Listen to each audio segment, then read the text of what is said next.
should be live.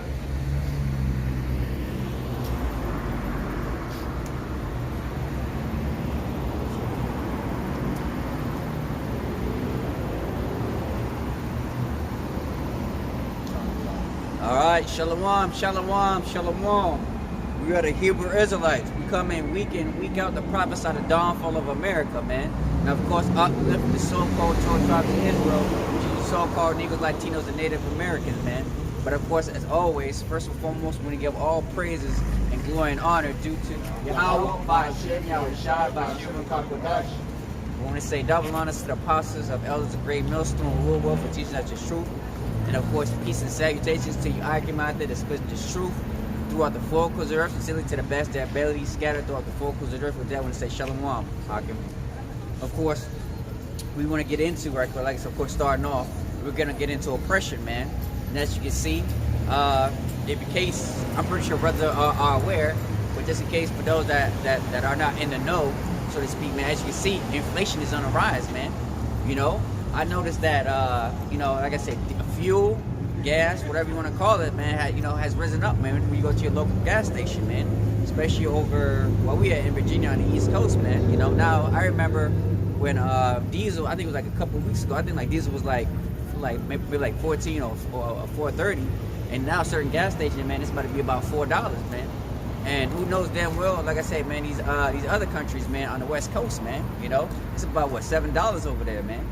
And as you can see, we know that the average American live paycheck to paycheck. You know, the average American, you know, doesn't save, of course. You know how you say? They say like the average person doesn't have like $1,000 in their bank account. I think, roughly paraphrasing, man. You know, but of course our people, and of course these basically quote unquote Americans. That I just had in my head. Yeah, quote unquote average Americans. How you say they want to continue in their folliness, man. You know how you say just slip it up, but meanwhile, you know, as the scriptures say, quote unquote, you know, they didn't consider the latter end, man.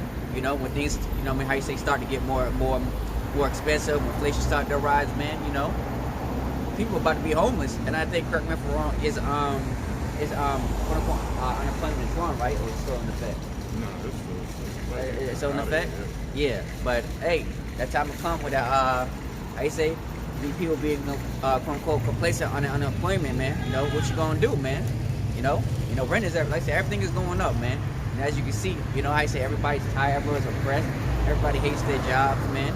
You know, don't nobody want to work, you know. But of course, I say they hate their job, but what? They gotta pay their bills, man. Yeah. You know. But of course, this is the American dream, man.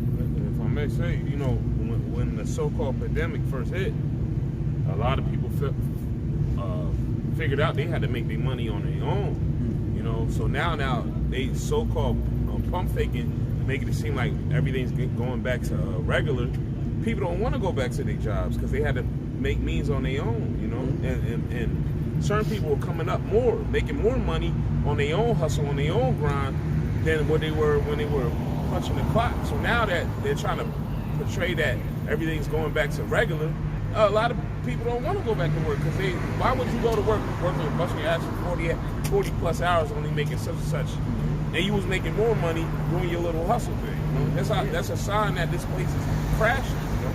And also, a lot of people are also starting to realize that the work that they've been putting it in ain't really benefiting. Not them, it's benefiting who? Right. Right, the elites. Exactly. Esau, Edom. Simple as that. Because when you look at the amount of money they made last year with everybody being home, it was ridiculous. They made what? Trillions. Right. You know, I got a precept. Go ahead. The book of Psalms, chapter 73, and verse 8. They are corrupt and speak wickedly concerning oppression. They speak loftily. You know, and that's what this devil does. You know, everything that he does is corrupt, down to the working hours you work, right. and the pay that you get is all corrupt. And then they got the nerve, you know, to speak loftily about it by saying, "Oh, it's trickle down economics. You'll get yours in the end." You know, that's just wicked. Right? Because what's the old saying? I'm from Missouri.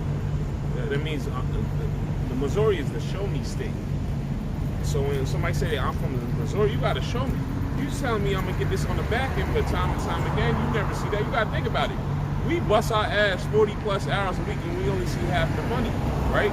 So when this so-called pandemic hit, a lot of people were doing what? Going to the app-based jobs, which aren't being taxed. So what you get, what you see on that you earn, you're getting all that. Yeah. You know what I mean? Now you might take a hit on tax time, you know what I mean? But you're actually seeing the money that you work for, you know what I mean? So what is that telling people? The people like, man, why would I jump back into this bullshit?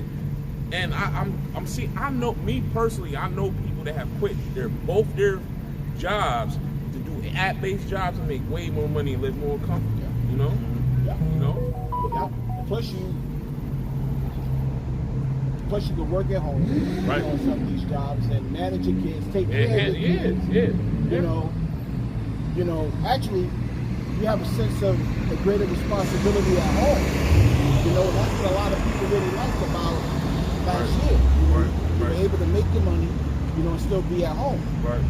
You know, over something that is just bullshit. That's true. You know? Yep. And that's what a lot of people, how you say not everybody, but of course, you know, like I say 2/3 of our people, how you say they want everything quick, you know? They don't want to, quote unquote, take their time, how you say, to achieve their goals, you know what I mean? Like I said, for them to earn the right way, how you say, they got to earn it the wicked way, right? That's why they want to be rappers, you know, how you say, they want to be ballers, you know, like I said, you got the women already, they should, you know, again, you know, how you say, they will get all hell, you know what, doing strip clubs, OnlyFans, doing all this, like I said, abomination just for basically quick money, man, you know? And if I may, Slovakia, last year, a lot of people were home, and you had some people who were unemployed last year, you know, who were starting online businesses, online trades and stuff like that. Right. Where they actually got the understanding of how this devil works. And then they tried to do what the devil did, you know.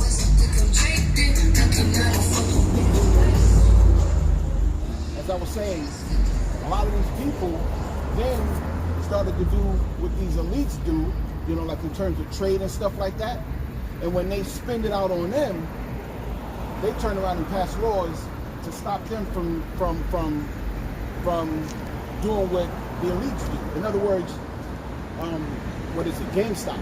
Right. Remember that GameStop incident? Yeah. A lot of the traders got hip to how the traders actually trade and actually flipped it on the elites. And what the elites did was oppression again. Introduce laws to stop those people from doing what they've been doing all along. That's what they do. They amend everything to stop you from ever getting ahead.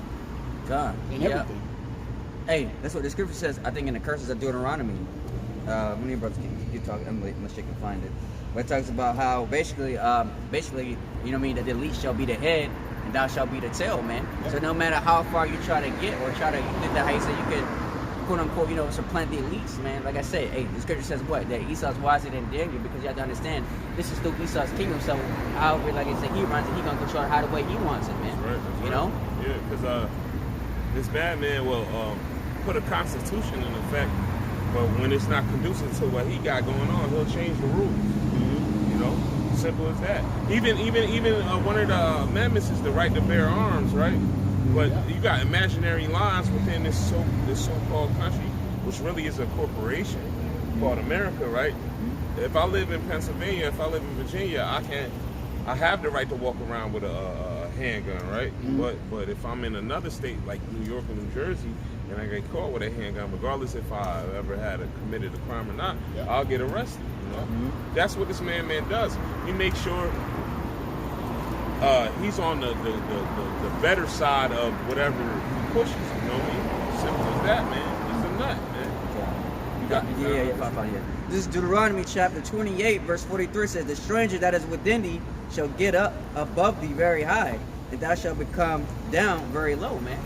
So there you go. So no matter how much you think that you can, like I said, go up in society, because what? We start to understand that Esau, it's still set up, man, by the Most High, man. You know what I mean? Yeah. You know, because this is his kingdom, and then on top of that, we're under the curses, man. You know, like I said, so, hey, like I said, so again, like I said, Scripture says, Scripture says what? We the thing is I forgot this. Baruch, I think it's 2:8 or 3:8. It says thou shalt it's like it's a roughly paraphrase. It says thou shalt serve thy captivity for basically a roughly paraphrase with subject and payments, man. You know, that's how it always is. And of course, there's another scripture, but this is the same analogy. This is Deuteronomy chapter 28, verse 38, and it says, "Thou shalt carry much seed into the field and gather but little in."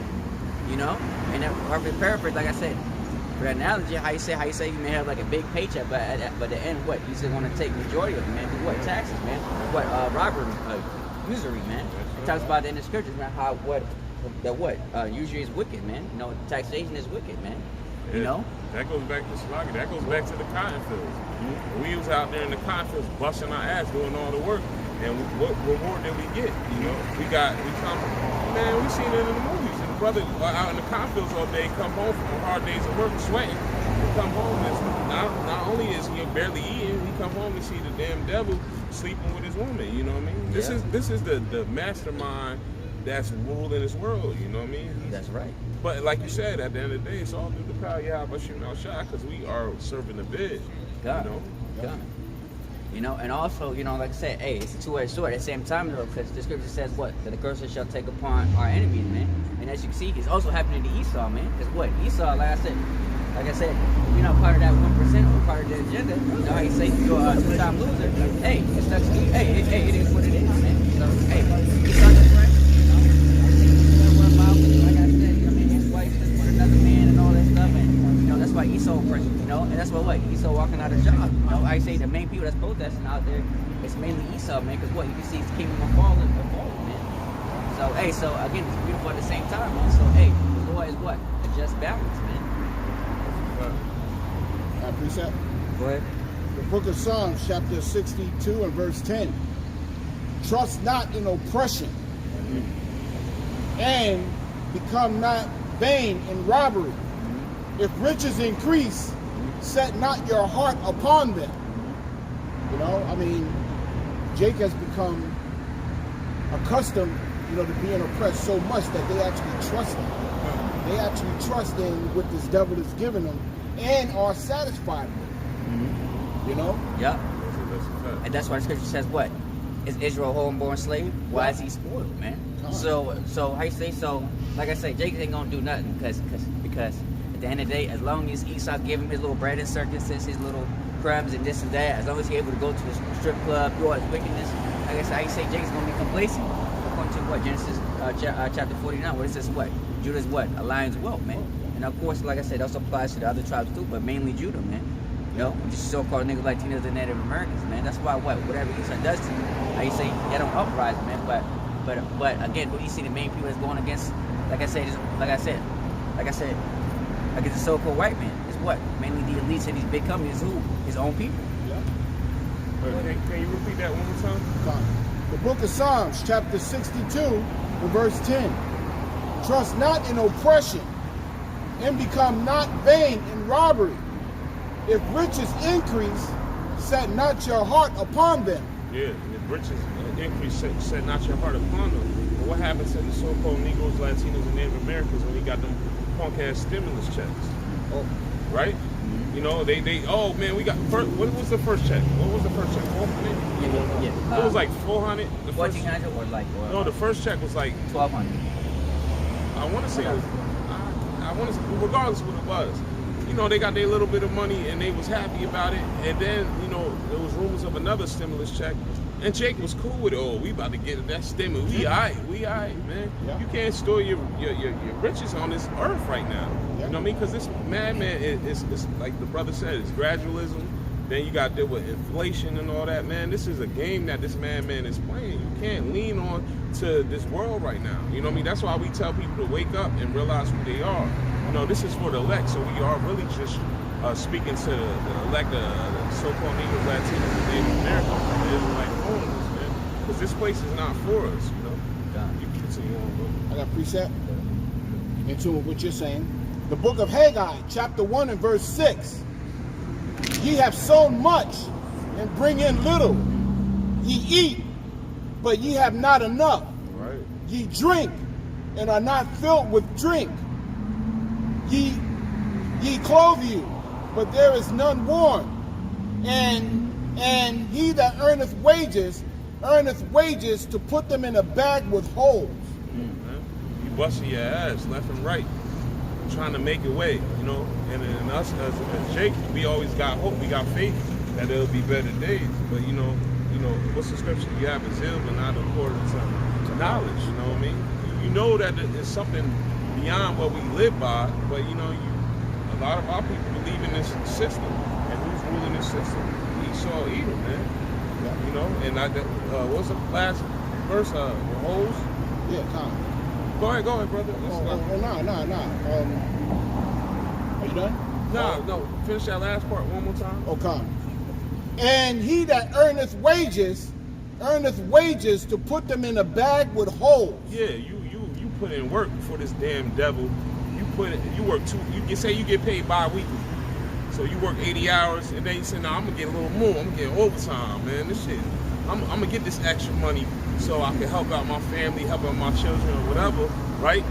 But what's the holes? You getting taxed. You work over a certain amount of overtime, you actually get less on your paycheck than when you work just the regular 40 hours. Yeah. You know what I mean? That's how this damn devil works, you know? True. So you don't bust your ass, took away time from your family, time from your studies, you know what I mean?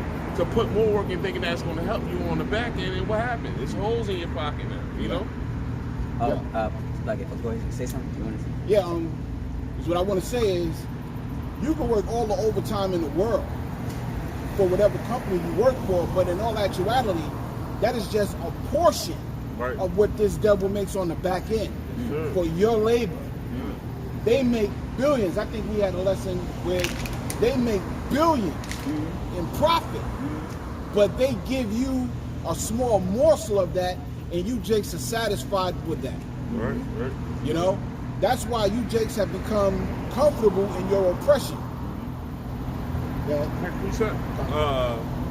You have more on that? Nah, I'm done. This is Ecclesiastes 7:7. It says, surely oppression maketh wise man mad, if a gift destroyeth the heart. You know? And a gift can be on this end can be in many different ways, you know? Yeah, we understand that we under the curses and all that.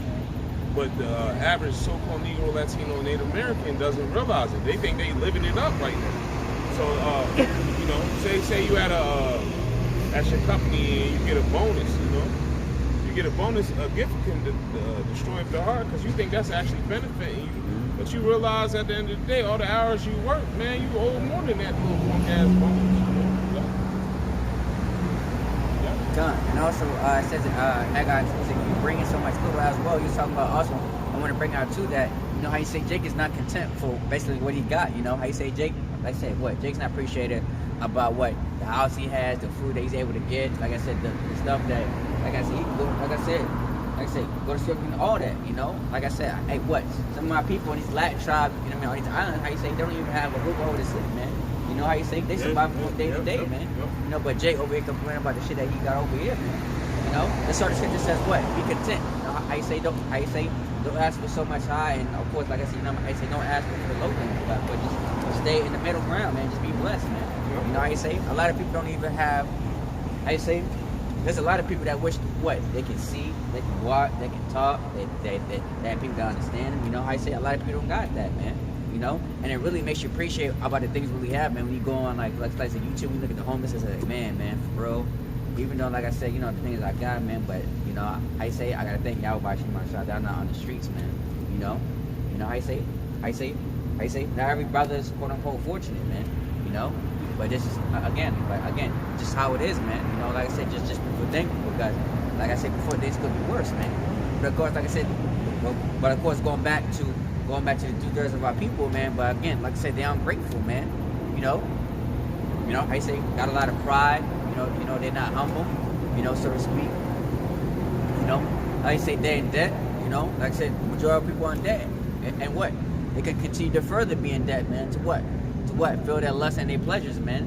But not again, like I said before, but not thinking of the latter outcome of things, man. You know, that's how what our people don't have a visionary mindset, man, about, you know, like I said, looking forward to the next day, man. You know, how you say, our people just living day to day. Even the scripture does say that, but how you say, but what they doing it on a wicked level, so to speak.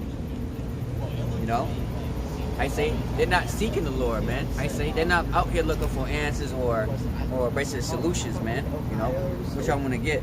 Let me get this. This is Isaiah chapter 45, verse 1. And it says, I am sought of them that ask not for me. I am found of them that sought me not.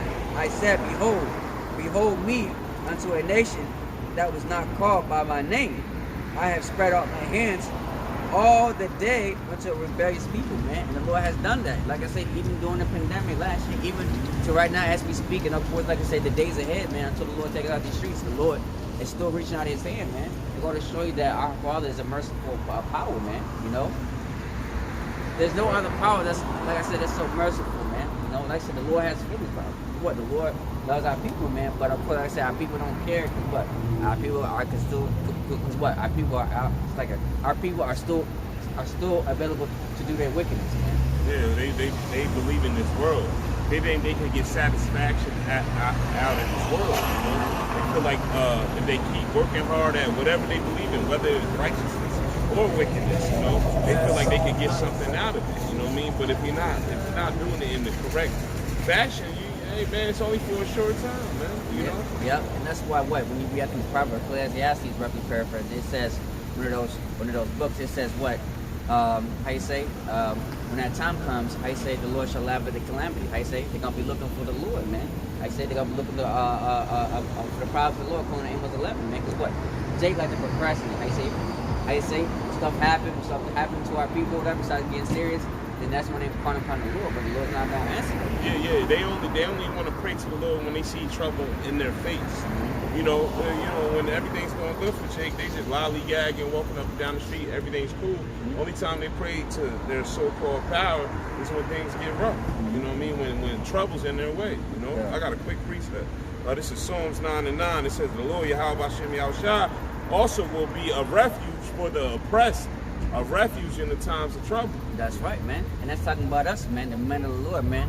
You know what I mean? Who can continue out here faithfully, man. You know, pushing His word, trying to save our people, man. But of course, mainly the elect, man. Because what? Only the elect shall be comfort, man. You know, how you say the elect shall be having food, raiment, and clothing, and protection, man. Because what? The Lord is, like I said, is our protection. Is our, like I said, is our sword and shield, and like I said, is our veil, man, about what's to come, man. You know how you say we cry inside every day, man.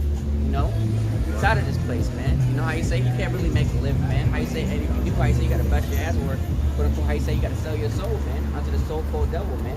You know, but even that's not satisfying. Because at the end of the day, I think I seen a video or like an article. They said that even the billionaires, how you say, they're not happy, man. You know, no matter how much money they got, man. You know how you say, as they say, what money can't buy you happiness, man, so to speak, man. Because what? It's all vanity, like I said, it's all it's all lust of the pleasure. But once that lust and pleasure get all the way, it's more, man. Just like, for example, let's say if you make $20 an hour, right? $20 an hour. Let's say you had that for most of your life, and then you start getting 70 or 80, and then I say, okay, well that's good money. But then after a while, you're gonna say, well, that's not enough. I need more money. You know. Same thing with buying cars or buying, anything. Like I said, how you say it's not gonna fulfill you, man. You know, you need more and more and more, man. Yeah, you know. Hey, that's part of gift destroying the heart. Exactly. You making more money, then what you gonna do if you don't have the knowledge, wisdom, and understanding of the scriptures of Yahweh Hashem Yahushua? You gonna just keep. If you start making more money, you gonna want more riches on the side. Yeah. And what's that gonna do? That's gonna put you more in debt, more troubles. Hey, what's the old saying? More money, more problems. On this side. Yeah. You don't have no proper training in how to handle your money. You know, we all under oppression. We all we all come from the struggle. You get more money without true tutelage, if that's a correct word. You know, you're gonna be in on the back end. You know. Yep. Prime example. Look at Floyd Mayweather. How you say? For him to get satisfied, how you say? You got to show off all his stuff. Really? Like I said, like the internet. How you say to get what? To get what? Quote unquote validation. Yeah, but that's crazy though, cause he's showing all this money, but to have that continue that money, he has to keep working. He has to keep going on. He has to keep chucking the job in. That's why you see him fight the little 16-year-old Chinese boy. He has to keep shucking and jiving and keep working to keep portraying this image. Because you think about how many employees he has. You know, you got 100 million. If you don't keep working, that 100 million will go, because you know, you're on another tax bracket. You got a whole bunch of more employees. You got to pay them. You got to feed them. So you got to keep it going, you know? See, what all of that's about to go away anyway. You know, these FRNs is on its way out the door, and you know, this devil's trying to bring in something new. Right. So Jake ain't even paying attention to that aspect of you know, like the economics. Jake ain't even paying attention to that. And so when this economy collapses and Jake has, you know, whatever he has in the bank or like under his mattress, it ain't even gonna matter. Then what are they gonna do? Right. Then what are they gonna turn to? Right. Who are they gonna turn to for the information, you know, to get right? Yeah. You know? And as the scriptures say, Yahweh Hashem Yahushua is gonna take his prophets off the street. You know? Yeah. That's what time that we're in. Yep. You know, the collapse of the economy, the collapse of the food, the collapse of civil obedience. Yeah. You know. Yeah. Where they gonna look when all that's gone? Yeah. What else can they lean on then? Yeah. Wickedness. You know, once the gifts of this world is gone, where else can you go? You know. And I'm talking about our people. Yeah. Because at the end of the day, you know, when, like I said, when they're in dire times, that's when they believe on a higher power. But when they're comfortable, they just live their life up and down the street. He's on down the road. You know what I mean? Everything's smooth until things get rough. Then you want to pray. You know? I'm pretty sure that most brothers, you know, in GMS have the mindset of when this economy collapses, we'll lean on the Lord. When this food system collapses, we'll lean on the Lord. When this world collapses, we'll lean on the Lord. But these people out there don't have that, you know? We leaning on the Lord now before it happens. Yeah, come. You know what I mean? You know, that's the faith we have right now. Yep. We're preparing ourselves for that time. You know, we're leaning on the Lord right now. Hey, what's Hebrews 11:1?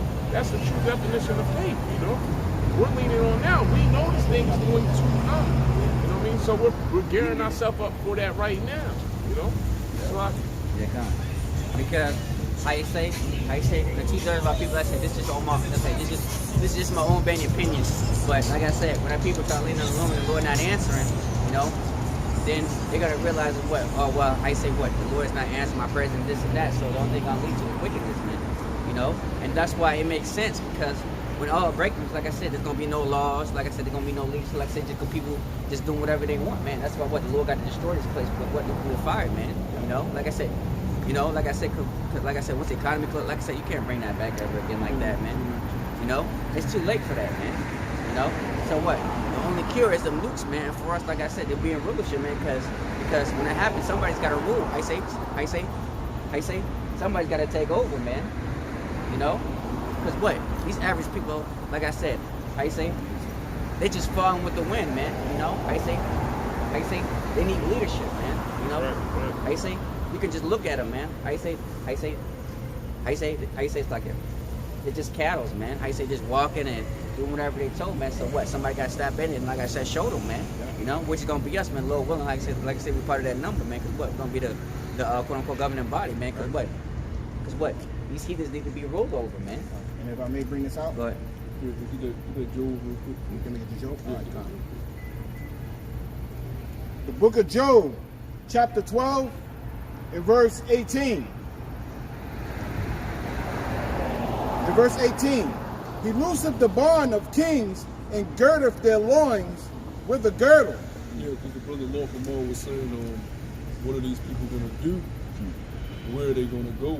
Well, he's going to loosen. Read it again. Come. Verse 18. He looseneth the bond of kings. What is that talking about? That's talking about every governor, every city council leader you see right now. There's an election coming up out here in Virginia. These people still hoping this society going on. Like the sheriff, He wants your vote. And any of these city leaders, they want your vote coming November 2nd, November 3rd, some shit like that. But the Lord is going to loosen their grip on society. They're not going to have any idea of what to do, where to go, who to call, because everything is going to be brought down. So continue reading on that. But these are your rulers, the sheriff of your city, of the fire department, right? The judge in your city, right? Your governors, the leader of the school system. They ain't gonna have the answers. Go ahead. God. And girdeth their loins with a girdle, and he leadeth princes away spoiled, and overthroweth the mighty. He leadeth princes away spoiled. So guys like Floyd Mayweather, that y'all talking about, or any guys that's high in stature or nobility, they're going to be spoiled, right? They live in Beverly Hills, or they live in any of these top quality neighborhoods. They're going to be Ferrutis in that thing, right? The book of 2nd Esdras tells us that when all hell breaks loose, sedition of men that regard their neighbor. So a lot of the princes of the society, they shit gonna be getting ran. Well, you see that now anyways. A lot of them be having they call it celebrity break-ins. So that's going to increase at an all-time high when this society collapses. Like you were speaking about. Go ahead. Oh, just like I said, prime example, like I say, much movie The Purge. Like that's an example. You remember, and like I think it was The Purge 1 or 2 when they had the little, when they had one of the, I think that one of the council cities hanged up inside that jank, right? And they said, "What, you have lied to us," or something like that. Right. Paraphrasing. They should not regard it. Yeah. He removeth away the speech of the trusty. He removed away the speech of the trusty. So when you're going to look for answers, they're not gonna have the answers for you. He gonna remove away their speech. What do we do in the times of need? What do we do when the food shortages are actually gonna be made known? Right? The elder brother from Cali was showing us. He went down to the dock and actually recorded the cargo. So they actually just sitting out there. The cargo ships are just fucking sitting out there. And that's an easy fix. They can get the Coast Guard out there who pull them ships in. That's an easy fucking fix. And the way how he was recording it, they ain't that far away from the port. Right. You know, they got some that's close, some that's kind of far out, but they just out there sitting. Billions of dollars of goods. So you're not going to see the effect of that right now. But coming into 2022, that shit's going to hit hard. And taketh away the understanding of the aged. Take away the understanding of the age. You ain't going to be able to go to aunties and uncles and grandparents for answers. They ain't going to fucking know they left toe from their right. They ain't going to know what the fuck going on. The days of the wisdom that they imparted unto you, which even that been over, because what wisdom did they impart to you any goddamn? They been was defiled with this man's wine. So they really wasn't teaching you nothing in the house any goddamn. They sent you off to school, they went to work, and you basically learned after what you saw in your household. They wasn't teaching you anything. All law clearly states, train up a child in the way that he should go, he should never depart. Fathers don't take their sons out and teach them the ways of Yahweh Shah. Mothers don't take their daughters out and teach them the ways of Yahweh Shah. So what do they really teach us any goddamn way? So when society collapses, they really ain't gonna have the answers. And if they too hard-headed to listen to you, they gonna die a grievous death. Your grandma, I don't give a fuck who it is, your grandma, your mama, your uncles, if they don't want to listen to the word, they're going to die. Period. That's where it ends. Go ahead. He poureth contempt upon princes, and weakeneth the strength of the mighty. He discovereth the deep things out of darkness, and bringeth out light, and bringeth out to light the shadow of death. Yeah, he discovered the deep things of darkness. We finding all type of freaky deaky shit that this society was built upon, man. And when the Lord actually shows us everything that's been going on, we're going to fully understand why he's going to burn this shit with roots. Just the shit that we know is enough to burn this bitch. Right. But when you go into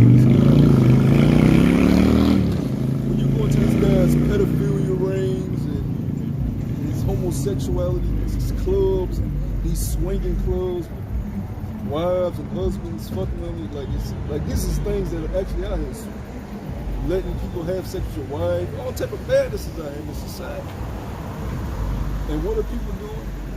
Buying inflatable Halloween decorations for their front yard. So we understand why the Lord's getting ready to fuck this place up. If I may, this society, when I say this society, I'm talking about the whole land of America, will riff over the age of consent for a woman to be with a so-called adult male. They'll make an uproar about that. But they will cheer on a child deciding that they don't want to be a boy no more, they want to be a woman. Like Dwayne Wade's son. You know, they cheered that on. But, you know, if a woman's, young woman is 17, 18 and dealing with a 30-something-year-old male, they'll demonize that, you know? That's where we're at right now. But clearly the scriptures say once a woman, and let's, you know, we always go through the scriptures, but just common sense. Why would the Most High make a woman have her period at 13, 14? What is the cause of having a period? So they can reproduce, right? Why would the Most High create them to do that? But you will demonize somebody for calling them a woman at that time, but big up a man saying, oh well, you're a young man, a geek man at 12, 13, you know? Oh, nah, I want to be a girl. Well, go ahead, do that, you know? This place has to go. It's upside down. I find it funny though, but you remember when Brittany Renner, how you say she was dating what? The young NBA, how you say? They say nothing wrong with it, right? But you finesse them. But like I said, it was the other way around.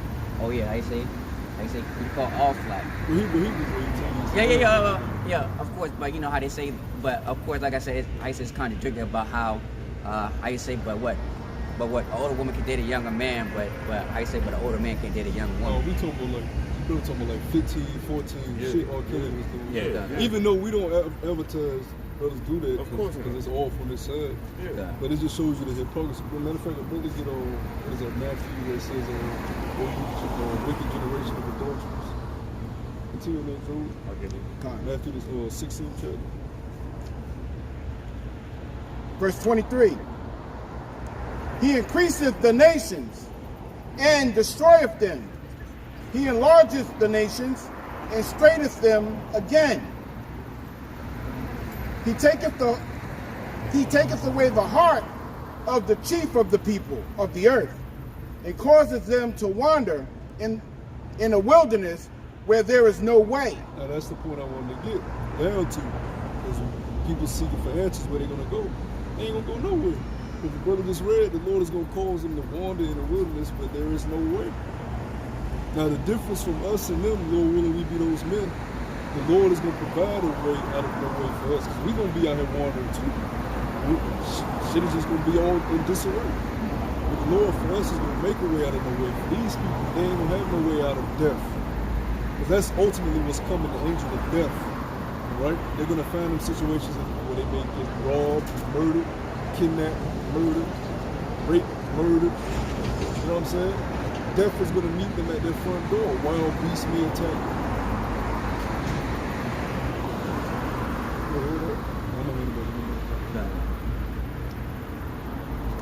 Verse 25. They grope in the dark without light, and he maketh them to stagger like a drunken man. Yeah, he making them to stagger like a drunken man. Now, when you go to that word grope, it's the same word in Deuteronomy where the Lord said we was going to grope at noonday for our children. We ain't had no money. Esau could just take our children, rape them, sell them off to another plantation. We groped at noonday. That's the same money these people gonna have for their children and their intangible things that they hold on to. All right, things that they deem high esteem. You know, their precious items. They're gonna lose them, and they're gonna grope in darkness, not knowing what to do, not knowing how to keep it or keep it in their grasp. The Lord is coming away to take away the joy of these people. Because you shouldn't be happy in a society that's ruled off wickedness any goddamn. The scriptures clearly tell you that knowing that these things are coming, what manner of persons are you to be? Waiting and hoping for a righteous kingdom. So if you're happy here, you are wicked. Because what is happy about working a 9 to 5, not eating real food, Right. medicine is poison you. You don't even know what to take because you wasn't taught what to take when you get sick, or how to replenish your body's minerals, you know? So you're learning things all over. Just like, you know, like that right there, that generation is going anyway. That's the TikTok. That's the TikTok generation. They have no hope. Unless the Lord chooses a brother out of that generation, they have no fucking hope. They have nowhere to go. That's why. That's what. That's what. I think you brought it up. So what? Yahweh said what? It's the worst generation. It's like this the worst generation, man. You know, cause what? All that clout, all that TikTok shit. Like I said, made this generation more worse, man. Like I said, I say, you always gotta think of a new wicked outcome, like what that they recently did. Talking about some punch the T-shirt, see what happened. How you say? Yeah, somebody doing time over there. Yeah, vandalizing school bathrooms, or how you say, or rob and your boot gang and all that shit, man. You know? But that's what happens when you spare the rod. The part of our law says spare not the rod. Yeah. If these children had fear of getting their ass beat, they wouldn't be doing that shit. Right. But what does this place do? You put your hands on your child, what happens? You get locked up. Even not just the parents. Like if we lived in a righteous society, with a rebellious child, we all do licks in that nation. Yeah. Oh, yeah. Well, That's how it used to be. yeah, but that's what I'm saying. We're putting that individual to death. Yeah, back in the day, you know, if your parents wasn't home and your neighbor caught you doing some bullshit, they whoop your ass. Because it off of principle. That's You know what I'm saying? What's that saying? It takes a village to raise a child, man. Right, So right, to speak, man. right. But of course, like I said, but society don't do that no more, man. That's what. Hey, I say wickedness continues, man. You know. You got something? Yeah, I got that. Yeah, we gotta have correction. Jake don't like correction. That's why the camps are dealt with order. That's why we get corrected all the time. You gotta have correction. How the hell? Or you just gonna be to your own, do whatever the fuck you want to do. That's why we have laws. That's why the Most High gave us laws. Christianity will tell you we don't have to keep the laws. Well, then now you got to pick and choose what laws you are keeping, because you're gonna say, well, I can't kill nobody, but you can eat pork. Well, now you're picking and choosing out of the law. Right. You're supposed to keep all the laws to the best of your ability that you know about, man. You can't pick and choose out of the law. That don't make no damn sense. Either the law is done away with or it's not. Which it isn't done away with. What scripture in the Bible tells us that the Lord did away with his law? It's not even there. Even Yahweh Shah himself said, the whole law hangs upon loving thy brother as thyself and loving thy neighbor as thyself. What did he mean by that? Keeping all the laws to the best of your ability. If you keep all the laws to the best of your ability, you'll love your neighbor as yourself and you'll love the Most High as yourself. The two greatest commandments. That's what Yahweh Shah said the two greatest commandments were. Loving your neighbor and loving the Most High. Does that mean go give your neighbor a fucking hug? No. It means you deal with him according as the law that Moses received. If you don't do that, you're a lawless society. Right. Because, you know, Wicked now. Yeah, just because you stopping at a red light don't mean you're going to heaven. Niggas think you give a homeless man some money, you going to heaven. That's what Christianity told you. Oh, I stop at red lights. I never went to jail. You know what I'm saying? That don't mean shit. You just being a quote unquote good citizen. How you say? What's that saying? Oh, I love everybody. You just being a quote unquote good citizen in the society. That's it. But not pointing to every block. Yeah, you're not pleasing the Most High like that, man. when you look, are you showing love to these people on this earth, or are you loving the Most High? Because at the end of the day, what is love to the Most High? Keeping up His commandments. See, it's crazy also. You love everybody, but meanwhile, this man is still shooting you down. He's still oppressing you. He's still whipping your ass. He's still taking your money. He's still fucking your wives. He's still destroying your kids. And he's about to take your food. Right. But you love him. And that's when Jake is gonna get their shit together. When which I'm gonna try to find that in Isaiah, when their food get ration out too. Because once Jake start moving this stuff that they hold on to, it's gonna be over for these niggas. Because what you gotta understand is these people have developed addictions, right? Everybody is getting that dopamine from somewhere or something 24/7. Even us. You either getting it from a woman, you getting it from music, All you types getting it of from A lot of them get from weed, smoking weed and drugs. It's fucking madness. This weed shit ain't gotten out of control. But the Lord gonna judge Jake for that shit, man. They find outlets and all this bullshit. So when this devil takes away your outlets that you've been getting high, because all these people are high right now, they're high off of either food, they're high off of getting what they want 24/7. Once you take an addict away from their drug, they are going to lose their mind. A nigga that never fasted gonna lose his fucking mind. Somebody that always gotta have their phone and gets taken away is gonna lose their fucking mind. You see that already. Somebody that can't grab a blunt and smoke it is gonna lose their fucking mind. And you're gonna see murder climb the first day. These people are gonna be left with straight reality, man. And this is any day now. We just waiting on the next false flag. This is any day. This ain't no fucking. This is any day now. That's Matthew. Yeah. Matthew 16. I'm gonna start at 3.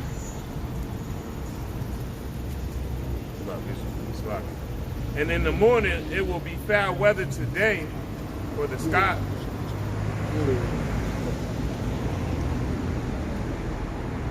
And in the morning it will be foul weather today, for the sky is red and lowering. O ye hypocrites, ye can discern the face of the sky, but can ye not discern the signs of the times? A wicked and adulterous generation seeketh after a sign, and there shall no sign be given unto it, but the sign of the prophet Jonas, and he left them and departed. Want to bring it back, bro? Oh yeah. You want to say something? Yeah, I'm going to say something after that. I think you say yours. Read it again one more time so I can read. This is Matthew 16. I'll just start at the top, man. The Pharisees also with the Sadducees came, and tempting desired him that he would show them a sign from heaven. He answered and said unto them, and this is a red letter right here, when it is evening, ye say it will be fair weather, for the sky is red. And in the morning it will be foul weather today, for the sky is red and lowering. O ye hypocrites, ye can discern the face of the sky, but can ye not discern the signs of the time? That's right, the times that we're living in. Like I said, can you not tell the things that's going on? You know, like I said, inflation. You know, like I said, prime example, man. Gas prices going up, man. You know, I see we look at the beginning of this year. Yeah, but again, our people don't see the signs of the times, man. Inflation, man. You know, food shortages and all that. Like I said, it's evident, man. Like I said, people are seeing it, man. I say, I'm talking about, like I said, the two are people, but what? They're not really, quote unquote, acknowledging it, man. You know, the times that we're living in, man. I say it's gonna be too late for them. Right. Oh man. Verse 4. A wicked and adulterous generation seeketh after a sign, and there shall no sign be given unto it, but the sign of the prophet Jonas, and he left them and departed. That's right. I say this. I say they shall They shall seek answers, but it shall not be given unto it, man. You know, because what? Look at this generation. I say the generation is not looking for the prophets of the Lord. You know, these little kids, like I said, these little niggas. So to speak, I say they just walk quote unquote past us, man, not even notice us. What, to continue their wickedness, man. Meanwhile, like I said, I say that was their ticket out of here, man. You know, I say all you had to do was just look and say, hey, this and that. I say quote unquote. I say we had quote unquote younglings before. You know, I say quote unquote that came up here, man. You know, and they listen, so to speak, man. But what? You know, I say they listen for a little while. And I say they get a little bit of answers, and you know, I say take heed to whatever. But then, you know, I say quote unquote they just continue to do what they do. Like you remember the young brother when we was in Richmond. The young brother was on the bike with his homies. He was having a rough time, and we was just prophesying to him. And you know, the Spirit told him to stop, and he listened. You know, we get preacher told him he needed a job. He told him to pray on it. He prayed. He came back and got a job, right? And then we seen him again. He saw us and just kept riding. You know what I mean? Like that's just Jake. You know what I mean?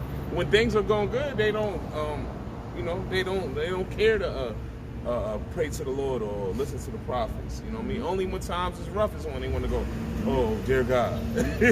Oh, same thing. Like I said, prime example is that what Yahushua and prayer, right? How you say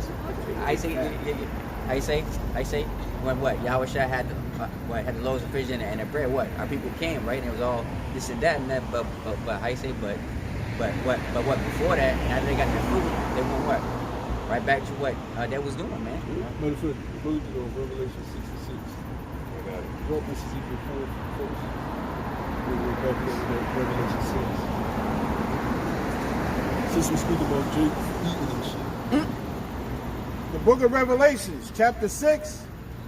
No, read Ezekiel 4 first. Oh, I gotta say. the book of Ezekiel, chapter. Start from me. The book of Ezekiel, chapter 4 and verse 1. Thou also, son of man, take thee title and lay it before thee, and portray upon it the city, even Jerusalem, and lay siege against it, and build a fort against it, and cast a mount against it. Yeah, when you go through the history of us being taken down by our enemies, what do? They seized upon our city. Hey, when the Romans, the last major revolt between the Romans and Jake, right, the Sicarii and all those Zealot guys that were still holding off in Jerusalem, what did they do? They built a trench around and they kept them inside, so they would what? Starve them out. We can't get you out, we'll starve you out. So read that again. And lay a siege against it, and build a fort against it, and cast a mount against it. And that's what the book of Revelation speaks about, the enemy coming in with a great flood. Right? He's going to do the same thing again.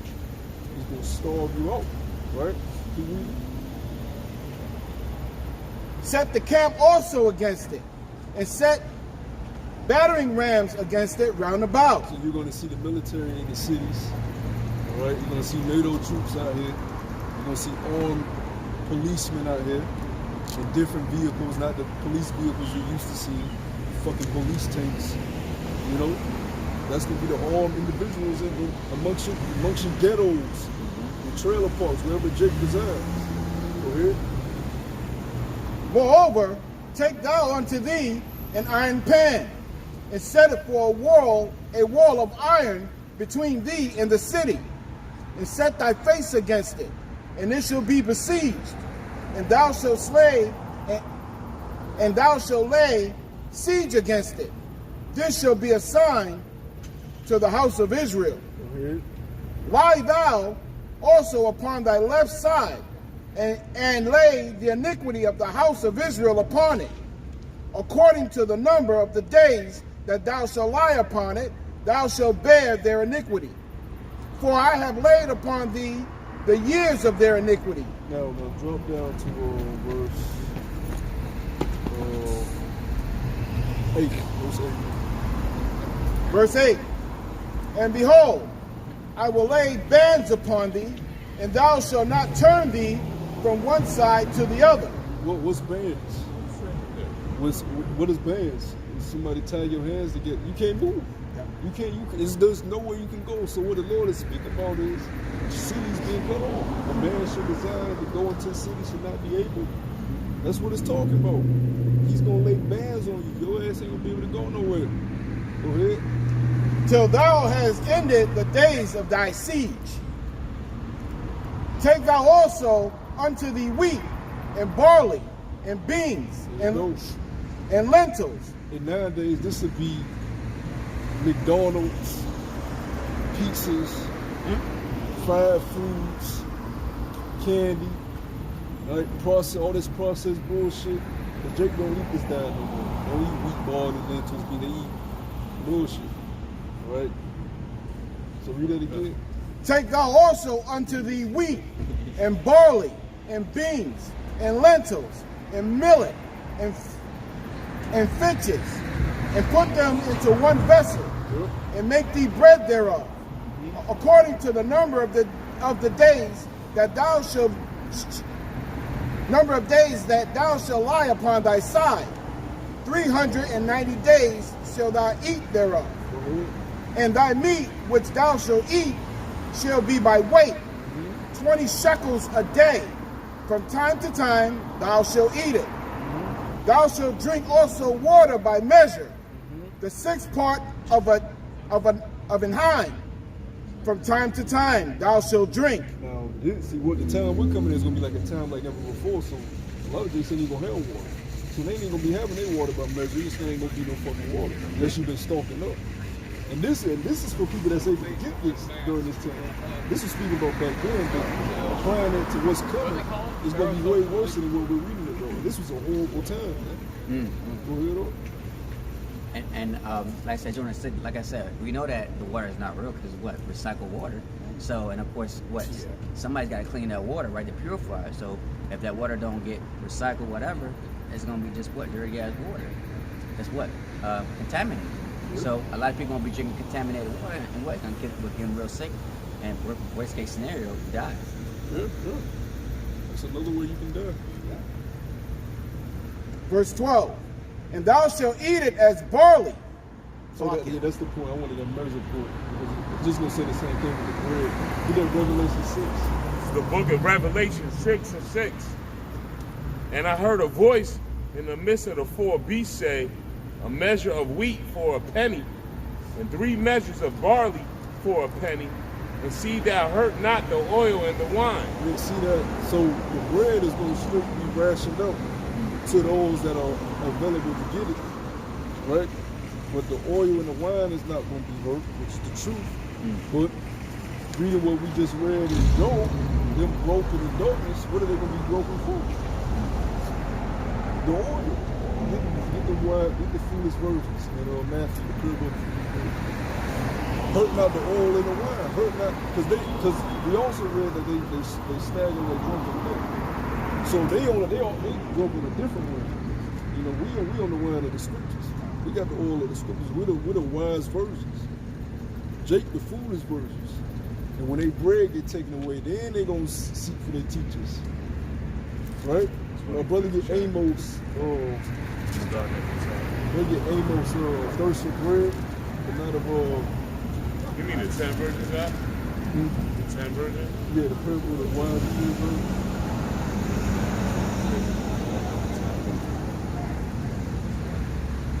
What, Amos? Yeah, the famine, the family of the bread. Oh, Okay.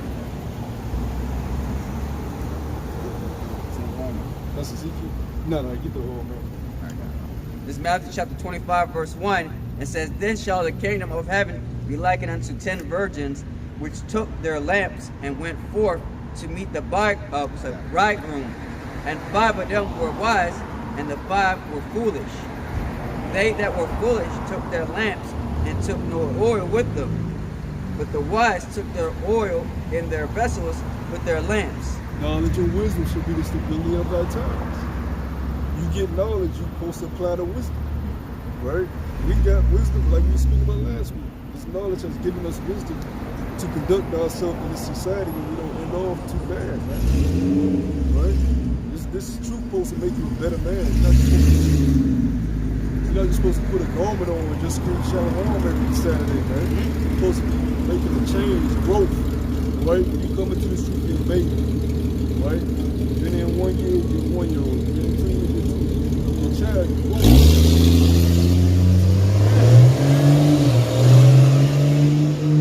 So when you're a baby, you're on the milk. You get off the milk, the baby start teething.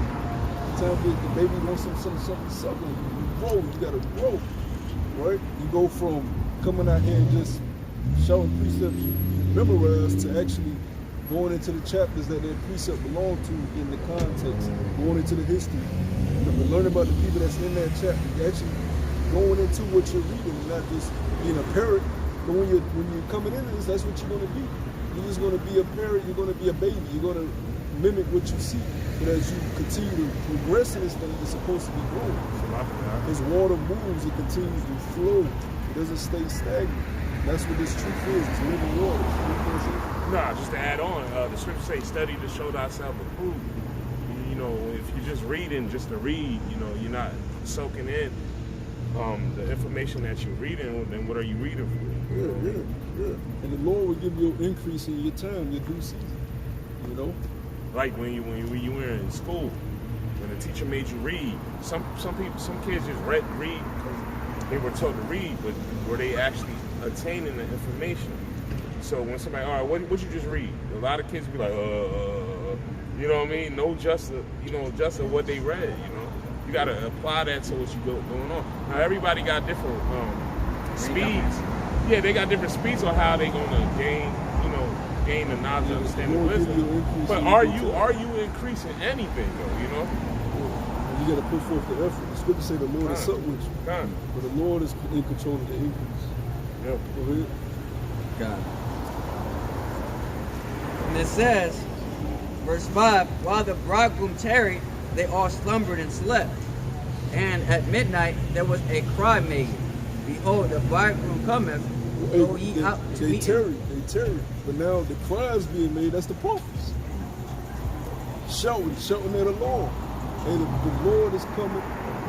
You know, get yourself together. Now they trying to fucking dust themselves off, clean their wickedness away. You know? Because the scripture say the Lord will come as a thief in the night. You don't see a thief, that's why he called a thief. When he break through your own shit, nigga, in my crib. You trying to run for your gun and you trying to, palms are sweating, you're nervous, you're shaking, you falling out the bed. By the time you grab your shit, your brain's on the back of the pillow. Because he's a thief, he wasn't expecting it.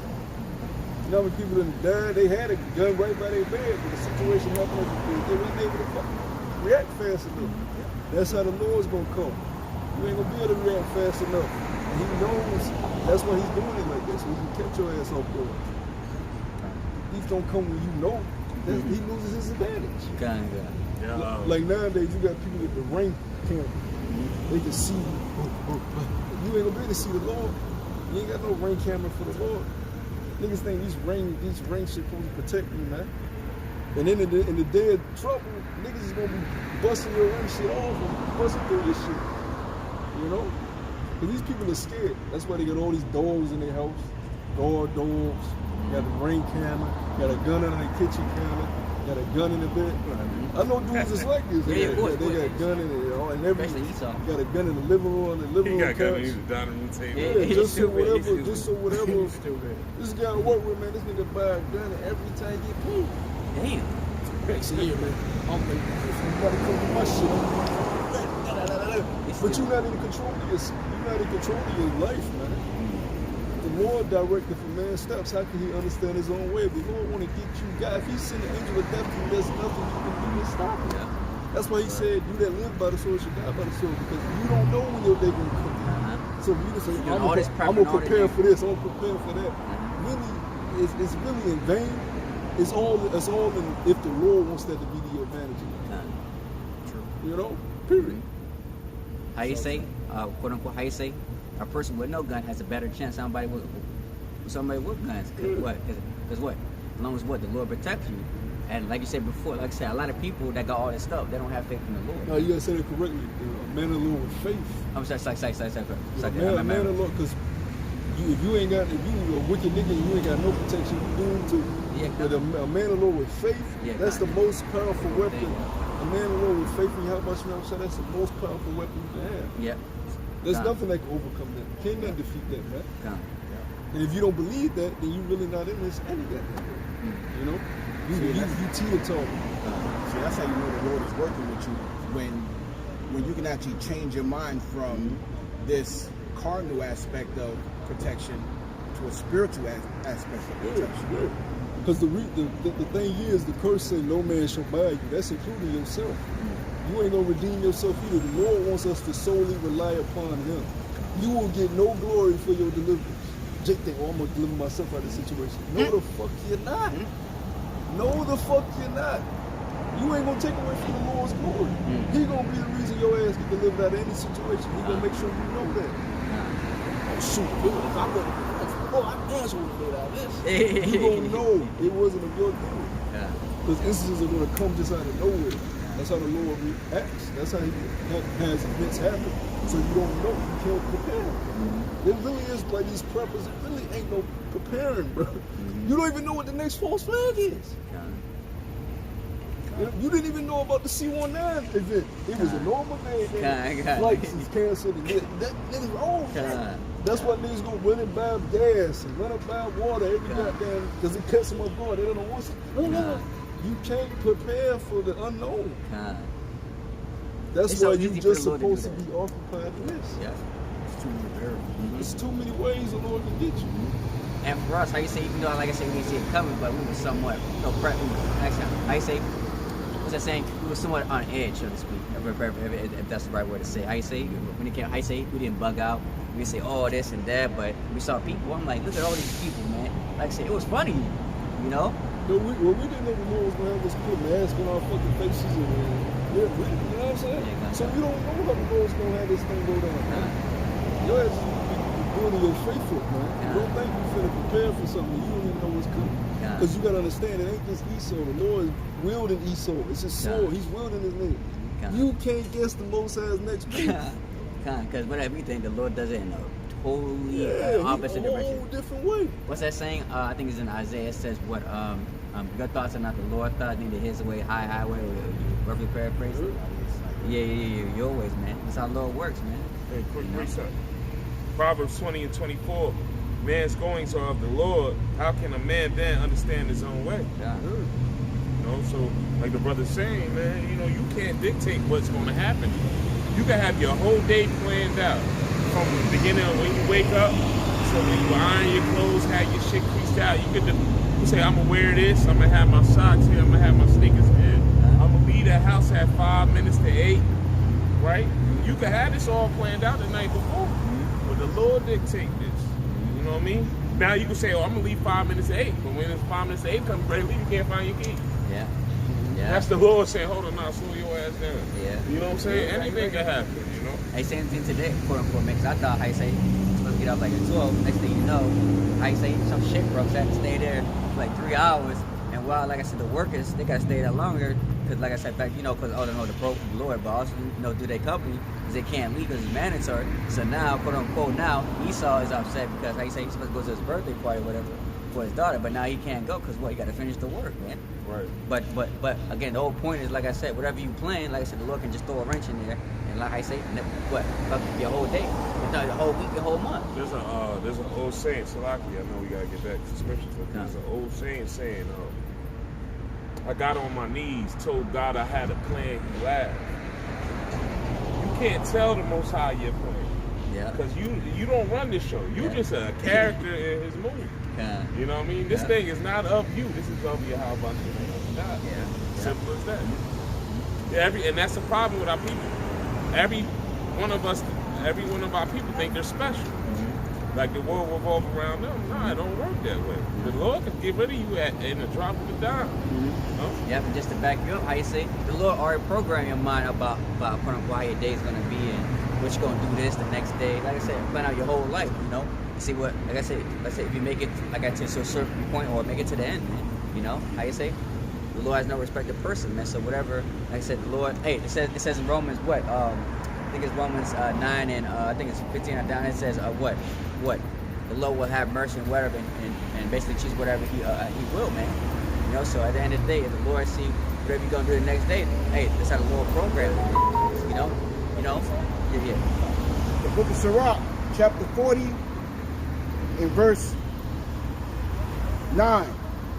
Death and bloodshed, strife and sword, calamities, famine, tribulation, and the scourge.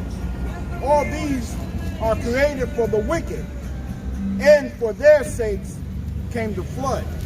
So there's no way you're going to get out of what's coming if you're wicked. All of these were made specifically for you. That's why it's very important for you to get out here while you still can and get this word. Because this devil's on a rampage, and it's not going to stop. Because we are in the time of judgment. And, like Yakin was saying, it's going to get bad out here. And nothing will save you. Not your gun, not your preps, not anything. But your faith. Right. Hebrews 11:1. I was still hoping. You still want to go on that Revelation? Okay, got it right. Got it. Going back to Matthew 25:5, and it says, while the bridegroom tarried, they all slumbered and slept. And at midnight there was a cry made, Behold, the bridegroom cometh, go ye out to meet him. Then all those virgins across and trimmed their lamps. Yeah, you got, so the scriptures tell y'all people is simple. Really, the scriptures tell y'all people is stupid. It is, Jake had a chance to repent during the time of the lockdown. Restrictions ease up, they go back to their former. And a nigga, now every nigga talking about cryptocurrency, like they know what the fuck this is, like they know what it is. Nigga, you been missed out on that wave. Because that is leading to the chip. That's leading to the MOB. They not about to allow you niggas to be running around being digital millionaires, man. Digital millionaires and you fucking stupid. That's why they have in court right now over that shit, so they can have regulations. And once the bankers enter into that field, it's over. All right. That's why the bankers control the stock market. They say like 90% of the people that own most of the funds in the stock market are the bankers. They're elites. So once they put their hands in it, it's gonna be regulated. You're gonna be able to obtain this much, and they're gonna control how you use it. You think he about to just be out here spending on the island somewhere? Boy, nigga, you can't even go nowhere. You know these countries locked the fuck down. November 8th. You want to fly to America, you got to have the juice. And if you're American, you want to fly back in America, you got to get tested one day before your book. What if, you know what I'm saying? So life is totally through. There ain't no fucking nigga. I'm finna be rich, I'm finna do this and that. Nigga, you finna go into a goddamn FEMA camp. If you make it to that. I find it funny that the YouTubers, I say, you make it rich, you get money, go ahead, invest in the stock market right now. Meanwhile, not the motherfucking stock market. I say, that shit is complicated and it's also risky, man. I mean, you can make money on it, but you gotta have a lot of money on that shit. And you gotta have the knowledge. And the dudes that did become millionaires off that shit, they lost hundreds of thousands of dollars to even get to that point. But niggas got plenty to lose, like especially right now. Niggas ain't. I was talking to a couple weeks ago that I worked with lost, a couple thousand. You know what I'm saying? And then his shit recently. It's all games, man, and manipulation. Your ass is on a hamster wheel. You're a slave. You're not meant to get more than what this devil gives you. And then when he allows some of you to get more than what the average Negro gets, it comes with stipulations. It comes with contracts. You got this guy, Ben Simmons, he don't want to fucking play with his team. So he thinks he has power to go in there with a pitch fit and say, well, I don't want to be here. I'm not going to practice with you guys. So they say, okay, nigga, we suspend you for the first game. This nigga missed out on a couple $100,000 for the first game. All right?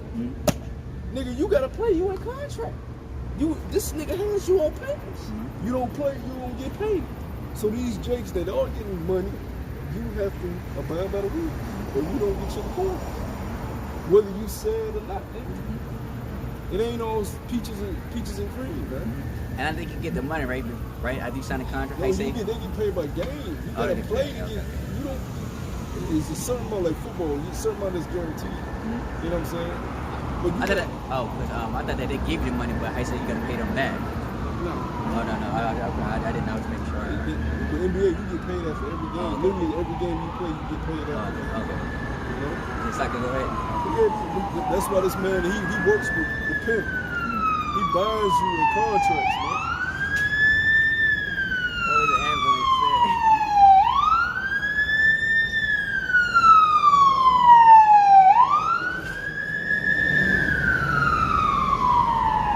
Just like with the movie industry, you see Jakes get these contracts to be directors and movie writers. But what movies do they put out? Nigga shit. They don't show us in no royal light. They don't show us ruling London and shit that'll really be dope to watch. They show us some nigga shit. So nigga, you went out the hood, you ran to to get out the hood. Oh, I gotta get out the hood. I'm scared for my life. All these gangsters. I'm scared for my life. I gotta get out the hood to make movies about the hood. That shows young people are simple, man. It's stupid. But I had to get out of there. It'll be the same nigga in the interview. I had to get out of here. Nigga, I can't be around this guy. Oh. What you think? I'm supposed to be in the hood on Richmond, but you gonna make movies about this shit. That's why Spike Lee wants respect. You know who the same person is? Lil Boosie, we made that movie, I think Lil Hood movie, whatever. We made millions off of that. You know, about what being in the hood. Well, one of the movies he made, whatever. I know he just made a movie about his life, but ain't nobody gonna see that shit. I guess about his life, but what? In the hood. Crime, drugs, man, shit played out, man. It's Babylon juice, man. It's the same shit. It's the same story. The nigga gonna die at the end. He gonna get locked up. He gonna lose his baby mama. It's the same trauma cycle. But Jake still like, you know what I'm saying? What did it for me is when I seen the nigga, the little nigga, he come little nigga. And I was telling y'all last week, he on the bike, throwing up gang, so I'm like, you ain't never seen you ain't never been in a little fight. You know what I'm saying? And you want to be, I said, man, it's enough of this fucking black culture shit, man. It's poisoning the minds of the people, man. You got suburban white kids with flags hanging out of their pocket. And they get away with it because they in the neighborhood and ain't nobody gonna say shit because they ain't around, you know what I'm saying? You remember it was like a TikTok thing where the white kids, the so-called white kids was throwing the gang signs up. It was like to the club beat, and they'll throw up like official real gang signs. See? And they would throw it all up, and it was a fad. Like, but you know. See, that's a good thing because it's trash and he got them. You got these old gang, like what's that nigga Whack 100? This nigga old as fuck. Y'all blood. Nigga, you know how stupid you ass look? You wanna fucking you arguing with niggas half your age about gang culture. Yeah. These niggas still trapped in the cycle. Your ass to move to the rich neighborhood in California because you've been dealing in music. These niggas still in the ghetto and you arguing them about gang life. They where your mind was at. Obviously it still is. So it's just bullshit, man. You a 60-year-old blood. I'm OG, respect me, man. That's why it says in Job, I think it's Reverend Kirby, it says what? Great men are not always wise, or aged men are not always wise, man. It's a prime example. Like I said, even though, like I said, no matter how old he gets, what? He still has that same nigga mindset. Yep, that's why the scriptures talk about that wine. You drunk in that wine. You know? You're only as good as what you've been taught, bro. That's why you have to be what? Reborn and taught over. So that's why you can't go out cursing at your parents and you know what I'm saying? You just gotta deal with them with wisdom because you're only as good as what you've been taught. You know, we're all people at the end of the day. We start as children, we grow up in society, we only know what we've been taught. Right. And when you come to this, you have to be taught over. When you realize you really don't know as much as you thought you knew. You know? God.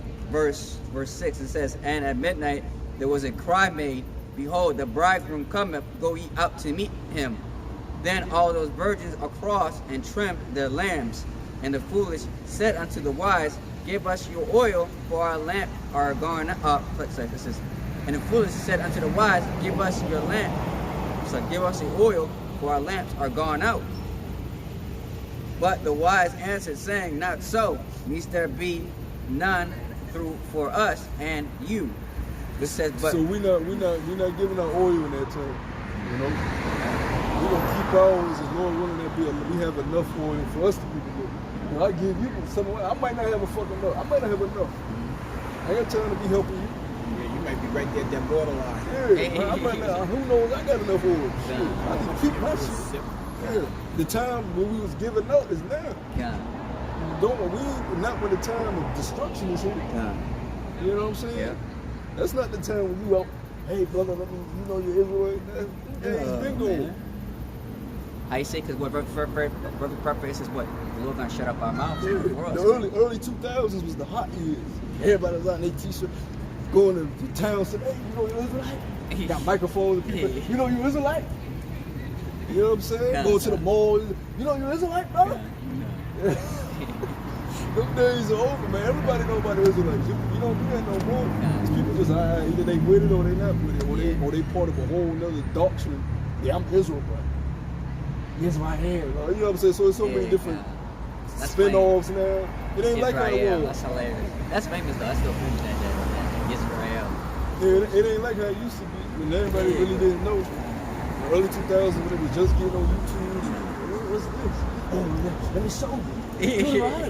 You know, that's when it was hot. Now people, but that lets us know we at the end of this thing, you know? Because we're a broken record. The prophets say the same thing over and over and over again. That's what we're supposed to do. We're supposed to chant down the walls of Babylon. But what they do in Jericho, they shout the same, they just kept shouting the same thing. They're like, what the hell is wrong with this? We shouting the same shit to these walls crumble. That's how the Lord likes that, you know? Because you look foolish in the eyes of these people. But you're doing what the Lord, hey, we're just gonna do what the Lord said. So if he wants to walk around in a circle and shout till the walls fall down, that's what the hell we're gonna do. Right. If he wants to come out here every week and shout the same message, that's what we're gonna do. Our elders been doing it 30 plus years, still doing the same shit. And some people get bored with it. You see, some people probably was leaving them. Hey, I'm tired of it. All right, we gonna keep doing it though. You know what I'm saying? And they still going back to the milk. Yeah, you know. So some people are just bored. What are you living? Don't say shalom to me in the kingdom. Don't say shalom to me in the kingdom. Let me stop. And it says, I'll forgive you after 50 years. I was joking. Verse 8, and it says, and the fool had said unto the wise, give us your oil, for our lamp are gone out. But the wise answered, saying, not so, lest there not be through for us and you, but rather go to them that sell and buy for yourselves. Wow. And while they went to buy, the bridegroom came, and they that were ready went in with him and with him to the marriage. So by the time they figure out what the hell really going on and that we was right, it's gonna be too late because we're gonna be already in the church. So they're gonna figure out the last second. Oh, because the Christians gonna understand, okay, I didn't get raptured. The Christians gonna understand, oh shit, Jesus was alive. Because you got Edomite Christians that are keeping the laws and they die hard. Jesus Bible built Christians, you know what I'm saying? They do everything to a T, to the best of their ability. Jesus. And when they don't get raptured, they're gonna be like, what the fuck? Everything I know is a lie. Maybe those Israelites were right. They're already starting to see that. Because I was watching the Edomite the other day on his channel. He goes out there every week. Him and his rapture crew. Guys, the rapture is almost here. I'm feeling it next month. That's Esau. That's Esau. He keep changing the date though. He keep changing the date. Since the pandemic, he's changed it every single. It gotta be November. It has to be. I feel it in my spirit. They really believe in it, but they don't understand. One time I had to give him the come. I was like, look, bro. You know, I had to say my little spirit. It be like that. Nigga, y'all not getting raptured, man. You know what I'm saying? Like, no. You got your comment removed. You got your comment removed after that drink. But it's a big community on them. They waiting to get raptured, man. But that shows you how the Christians. Yeah, your comment got removed. Never want him back. Just like ratio, all time low. That shows you how these Christians don't actually read the scriptures. They read their little short scriptures they know. Because the scriptures say no man knows the time but the Most High. You can't say in your own vain opinion, oh, this is going to happen this day. Now, we know that we are in the end days, like, you know what I mean? Like, it's coming close. Because, you know, the scriptures, the prophecies is all lining up. But we're not saying that, oh, December 12th, you know what I mean? They don't have no understanding because heathens ain't getting delivered anyway. So they're gonna be short when they all still sitting here. Because he's gonna call Emily, Emily's gonna call Bob, Bob's gonna call Trevor. You still here too? It's still you know what I'm saying? Because they're a tight-knit community. Yeah, they are. You know? You go to that, you didn't get raptured either. You know, we're fucked. I can see that. It's gonna be bugged out. Yeah, these people gonna know we was right. Because we gonna be in the church, Lord willing. We gonna be beamed up. You know? At least we know for sure, the only people that's getting beamed up are the Israelites. We know that for sure. Because salvation, the only time you're gonna find salvation mentioned is for the Israelites. You You can't find it. For all you Christians out there that want to try to bring this breakdown, come up with this new revelation, trying to combat our message. Show me a scripture that says the Edomite shall receive salvation, or the Moabite shall receive salvation in the Lord.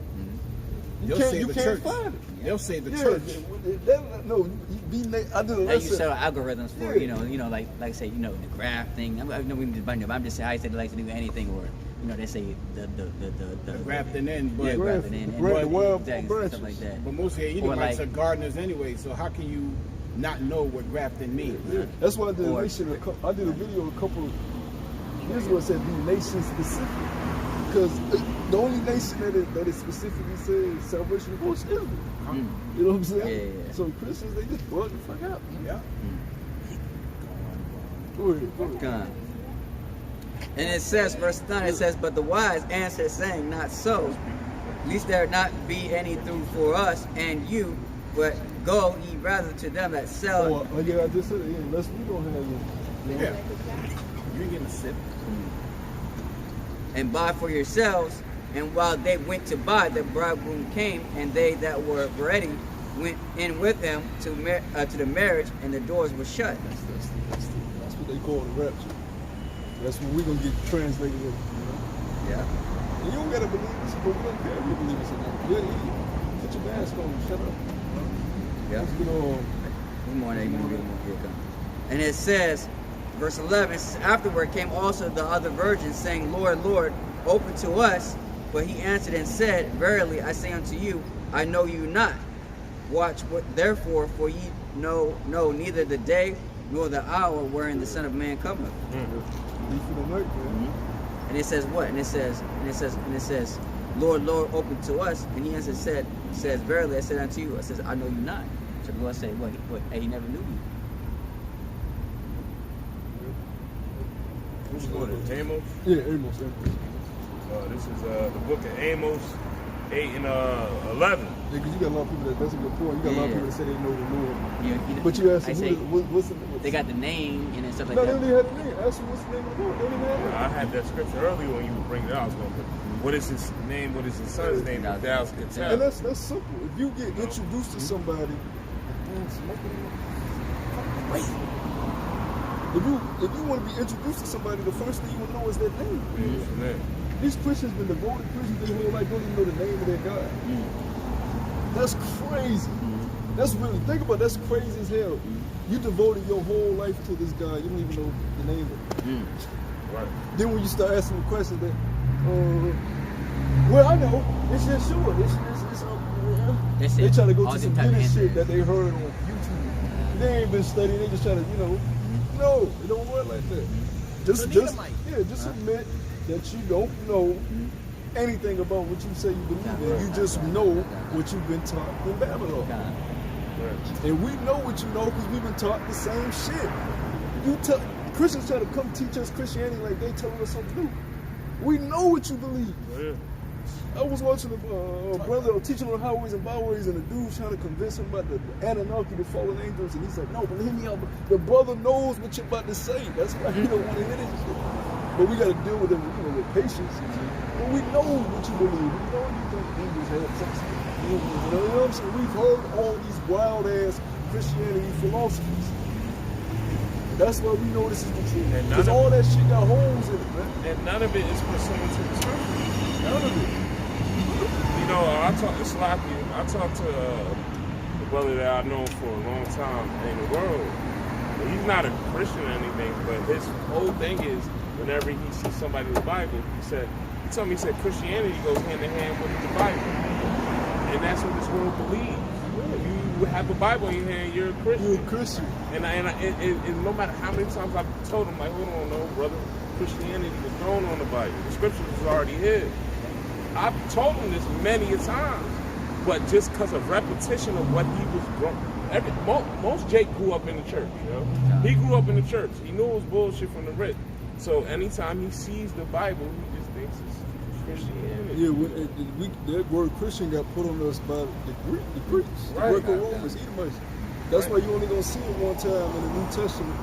So you gonna just call the whole religion Christianity. Forget the Israelites that's mentioned hundreds of times in the scripture. Who the whole Bible is You just gonna focus on that word Christian, that one word Christian. You know, which shows you who got their hands on the scriptures. It was the Israelites. Because we're not Greeks. We're not Greeks. We're not Romans. So that shows you the term wasn't created by us. So why are you calling yourself a Christian? Because the Most High didn't give that term to his people. That term was called to the matter of fact, let's do that. It was called Christian first Antioch. Because the Most High didn't call them that. That was a term put on them by the ruling society at that time, who was known and worshiping Greco-Roman deities, speaking in Greek, Latin, you know. So even the whole concept of calling yourself Christian goes back to the double being of leadership. You know? You got it? I got it. You got it? What verse got it?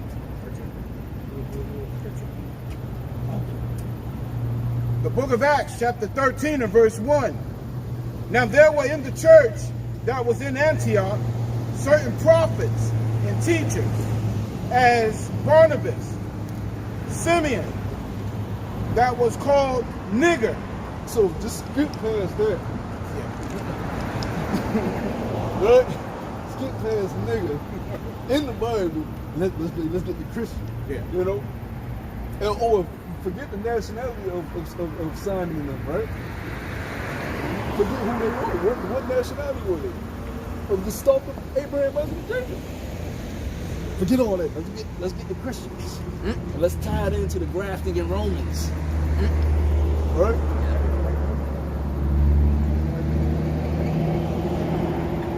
I think you went at 11. Yeah. You at 13. I'm in 13. That's in 11, right? Yeah. Now, that's a good one. It's in 11. We'll get it 11 next. Kind of slack here.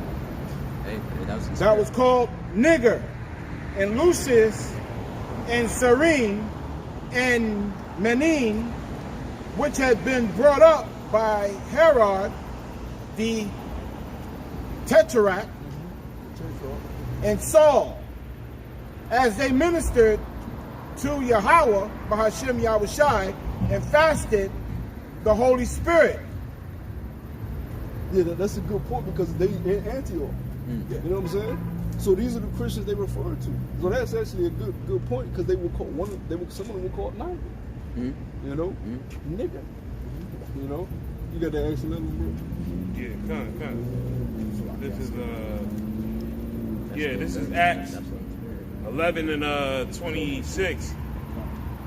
And when he had found him, he brought him into Antioch, and it came to pass that a whole year they assembled themselves with the church and taught much people. And the disciples were called Christians first in Antioch. And in these days came prophets from Jerusalem unto Antioch. That's different. No matter of fact, keep reading like let's check this. Okay, verse 28. You don't Rome as the graphic is. Yeah. And there stood up one of them named Agabus, and signified by the Spirit that there should be great dearth throughout all the world. Now we're gonna get Antioch. What was Antioch? All right, let's go. I'm gonna pull up two definitions of Antioch. Just off the Google search, it says Antioch was an ancient Greek city. So they were called Christians at Antioch. Yeah. They were being called that by Greeks. Right. Now, who were the Greeks? This is the next definition.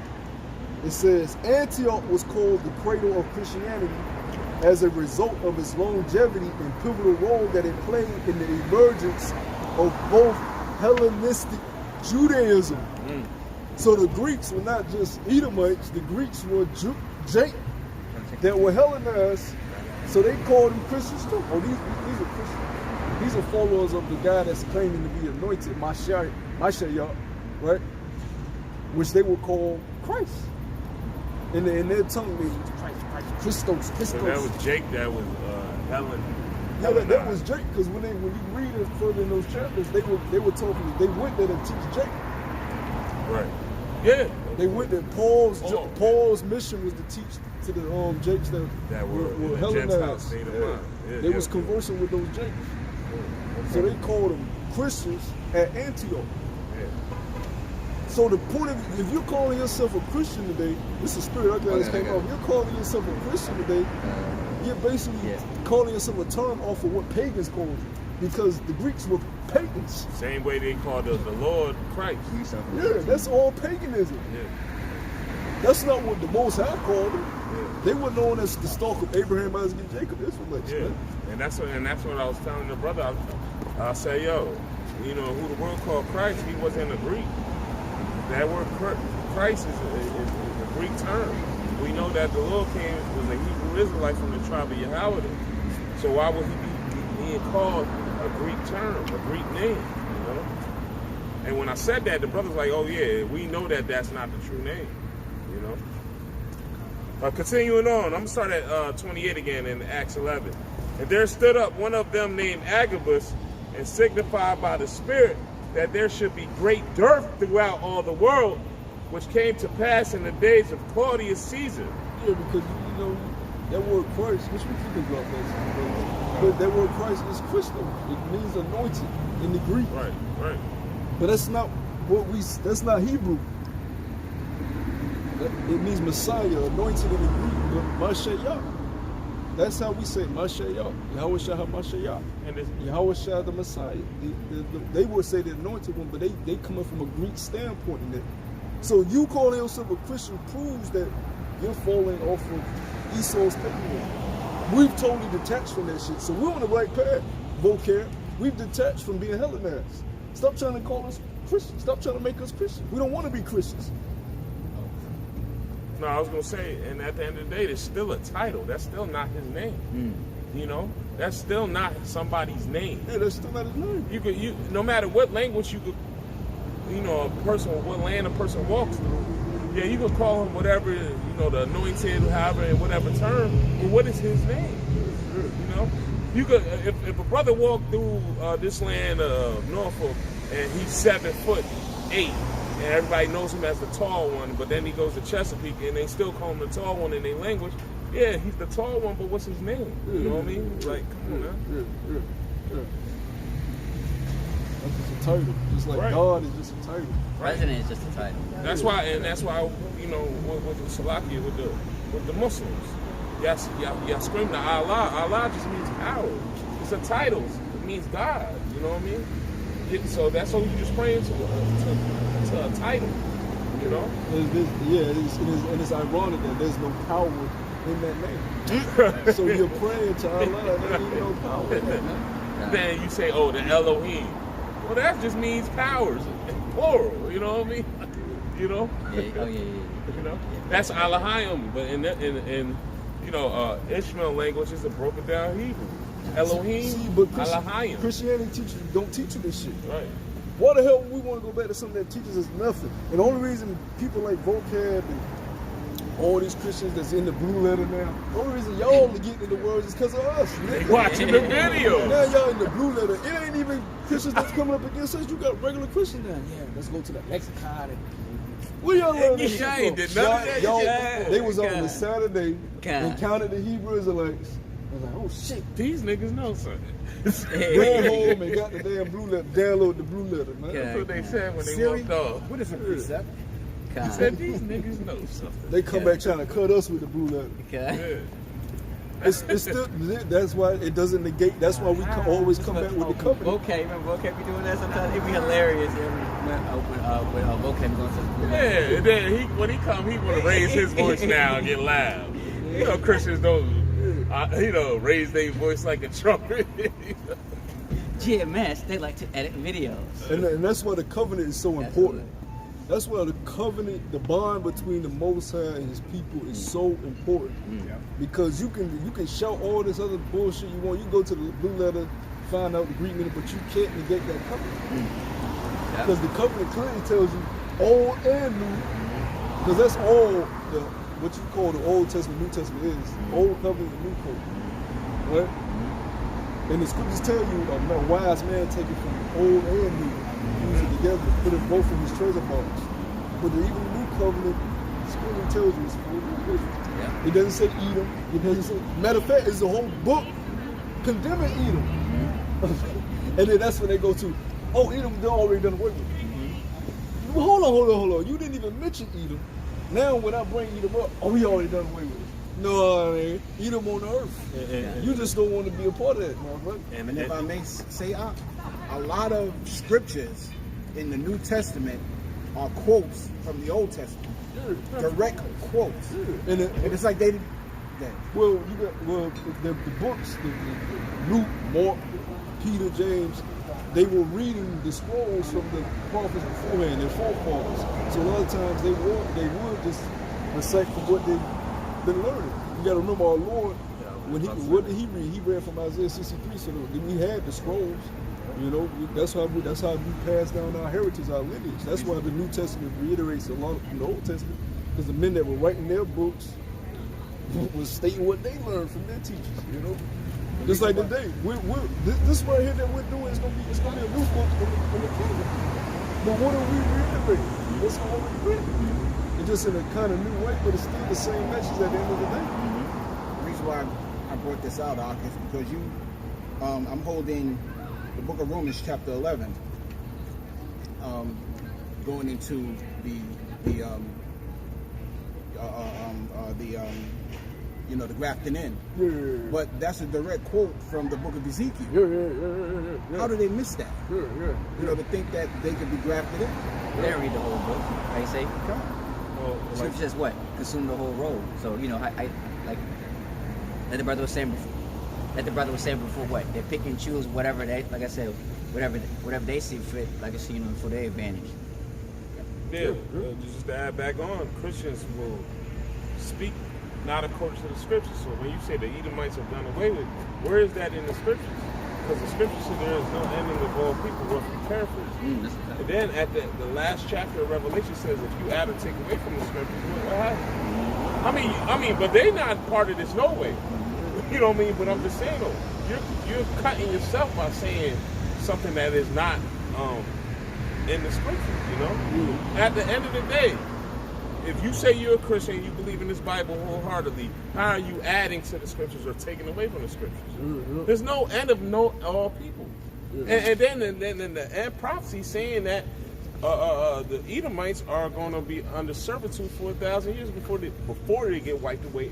You know, it even tells you that it's going to be the Israelites that do it. Right? It says Ephraim and Northern Kingdom and Southern Kingdom. So you got to show us an account in history with Jacob, right? Because we spent our whole time on earth as a nation in captivity, basically. And the only time we were sovereign was under Solomon, really. King David was, decent, but the only time of true peace was under Solomon. That was, 40 years? Come on, man. Every other time we was under servitude. That's true, yeah. So when did we get free and do away with all the Edomites?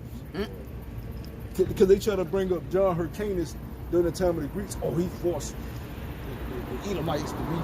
He forced a group of Edomites to convert to the laws. But guess who was still ruling? Rome. Right. Greece, Rome. Yeah. They were still the superpower just because he had a little section where if you come across this line, you gotta worship our power, we push you to death. That's what that was, but they wasn't the superpower. The scriptures clearly tell you there would be no more remaining of the house of Edom. You know? God, also wanted to back you up, man, about like and it ain't no some Edomites gonna make it, some Edomites say that don't even make sense. That's the seed of the wicked. Ain't gonna be no Edomites. How the hell an Edomite gonna have a crown on his head next to Jake with a crown? That don't even make sense. They don't even wear it. They don't even like shit like that. Right. You know what I'm saying? Where are the Edomites with the fringes on and prophesying? Where y'all at? Y'all don't meet the criteria, man. Yeah, like I was saying, like I said, back up, the brother right here was saying how, like I said, like the add or take away.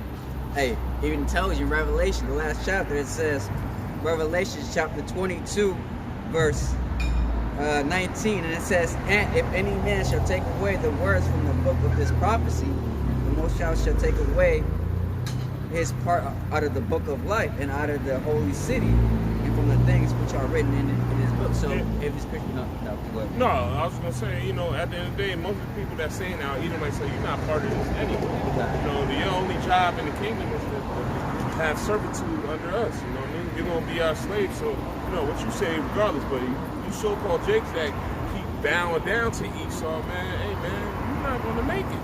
You know, you got to get born and you got to come through our seed, our lineage to receive the kingdom, man. Mm-hmm. And of course, like I said, what you said it before, but if, like I said, if you're a so-called Christian for these Edomites, like to add or take away, then hey, the scripture applies to you, even though, like I said, it doesn't apply to you from the beginning. But like I said, if they believe that, it was all the way back there. Oh, that might be the same. Yo, look, I was watching it. I'm That like, one was that was all- the one yeah. that was posted right That one there. was all the way right there. Yeah, because I'm like, that wasn't there, and now I'm moving up.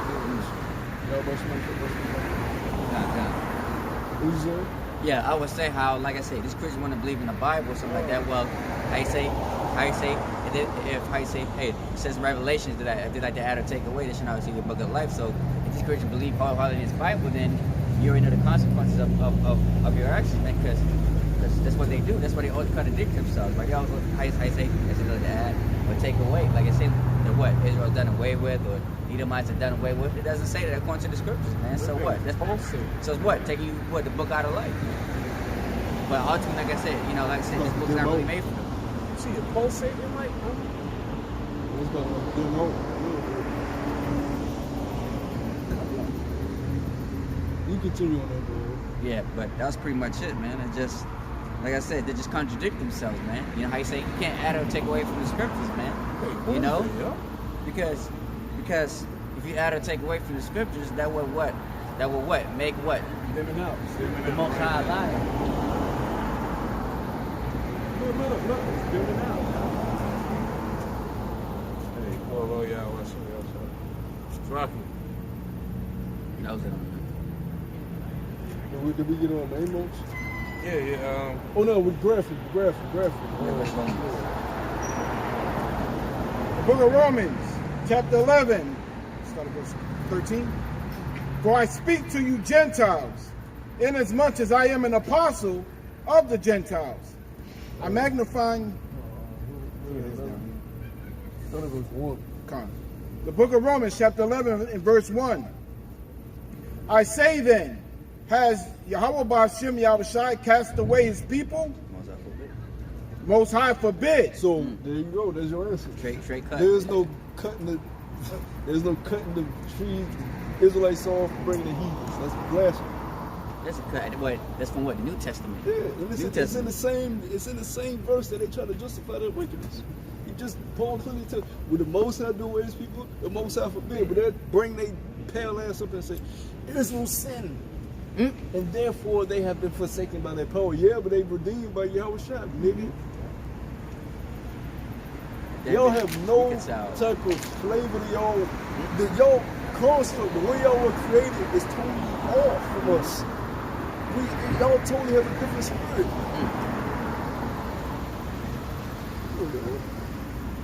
And that's not even fair. That's not even just.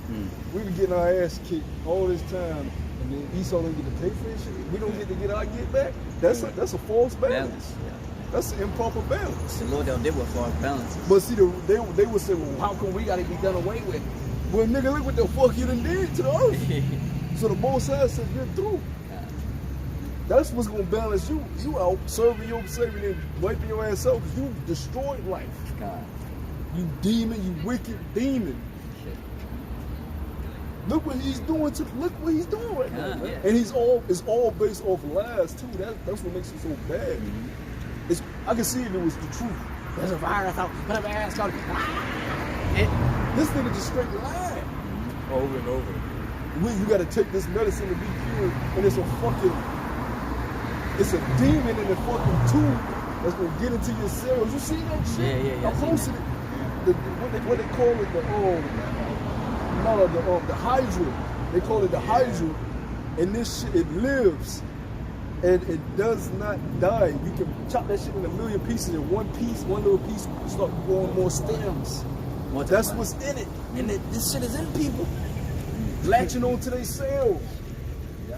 That's why they say the people that they found have died, they call it spike protein, because what was happening to their cells, it was attached to the cells, and the cells was spitting out, trying to fight. It was spitting out itself, basically. The cells just spitting out.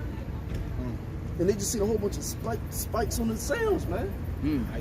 Look at that shit. That shit is a long squid thing, and it has like stems. And if it doesn't die, you chop a piece off of one piece and create a whole other one. It's like a virus, basically. It's kind of like a worm. Yeah, that's what's in it. You know, when you cut a worm, like a worm, like a ground worm, you cut it. If you don't step on it, you cut it, it'll just duplicate. You know? And why you think, like they said, why you think you've never seen a commercial for the jab? Because you have to list the side effects of every. It's a law. This is, man, you have to list whenever you have a medicine. That's why you see like the little fine print under these medicine commercials, which is its own death. Small talk. Yeah. If they had commercials for the jab, whether it was the P one, the Johnson & Johnson one, whatever, you have to list the side effects. You can say it would deter, you know, your chances of getting the C1 now. But Side you gotta effects list may cause. Blood clot. What are the side effects? You don't even know because this is experimental bullshit. And then, if I may, brother, the elder Amon Cabal put a video up. Now we know one of the main side effects of the jump shot is blood clots, right? Right now they're saying don't eat onions right now because onions have salmonella on it. They say only eat onions where you know where they come from. First of all, how we know where the onions come from. But the onions, the number one thing an onion does is an antioxidant. And then after that, it also fights against blood clots. So does that not go hand in hand? You know what I mean? You know, this is a superfood that will fight against blood clots. And we know that this damn jump shot causes blood clots. You know what I mean? Crazy. But meanwhile, like I say, you see this devil, like I said, trying to force mandatory people to get the jab, man. You know, I say a lot of people not gonna go for it, man. Some people just gonna cave in, so whatever, man. So, but who knows? Like I said, I think that, like I said, brother posted about we talking about the little black thing, right? With the music, whatever. It was going on typing that was something else. It's hard to see. I posted in the chat the video with the doctor lady. She explaining the whole shit. It's on some next level. And Elder posted her made a video about it. Yeah, that's where I found it. He posted the link under the video. He said anybody that took a jab is fucked. That was the title of the video. And just imagine for the people that took multiple doses and also that first. They might turn into Night of the Living Dead. Majority of them fucking dead. Like, you got a double dose. Like I told you, that dude that had got a double dose on my job. The nigga came in spasm. God, this shit. Okay. The nigga quit. The nigga just spazzed out one day, and the nigga said, he was, well, before he actually quit, a couple days before he quit, the nigga was just in the parking lot, slamming boxes and tight shit. And the nigga told me, yeah, man, I went and got my second dose, man. You know, I was feeling a little in the midst of his spasm, right? I get my day off. I found out this nigga quit on my day off. Yeah, man, he was in this bitch and fuck this shit. Nigga just lost it, man, but he needed his job, though. But, you know, so you got that double dose, you fucked up, man. They found one dude, they said nobody was hearing from him. They did a wellness check. They said, let somebody listen to this. Because you can't just go on nobody good just because you ain't seen him in a couple days. That's the crazy thing about a wellness check. You have to get the police to sign off on that shit. But so they eventually got the police to go in. This nigga. Hey.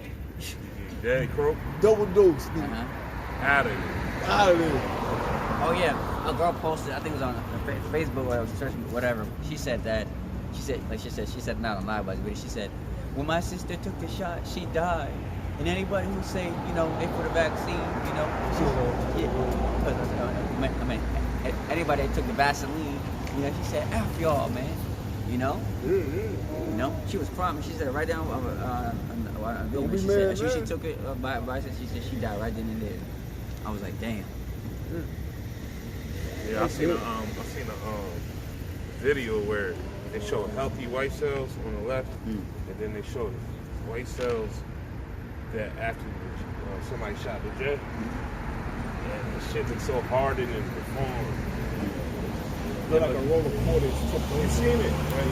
Yeah, it looks crazy, man. Clotted. Yeah, man. It's right. It looked like sickle cell almost. Yeah. You ever see how sickle cell white cells look? That's how it looks, man. It look deformed. The cells look deformed, man.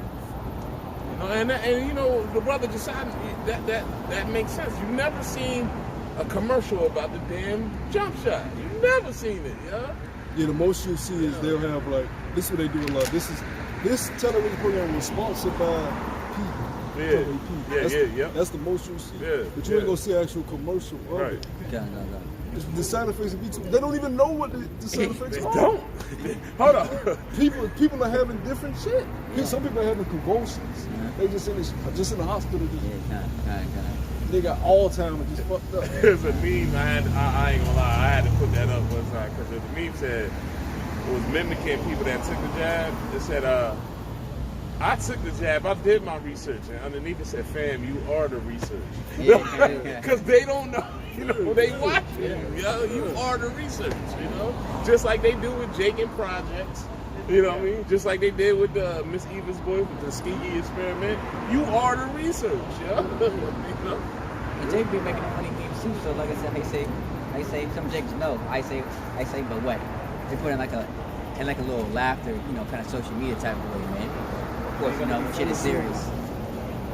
Yeah, a lot of these Jakes, they already took the one. Caesar is Caesar.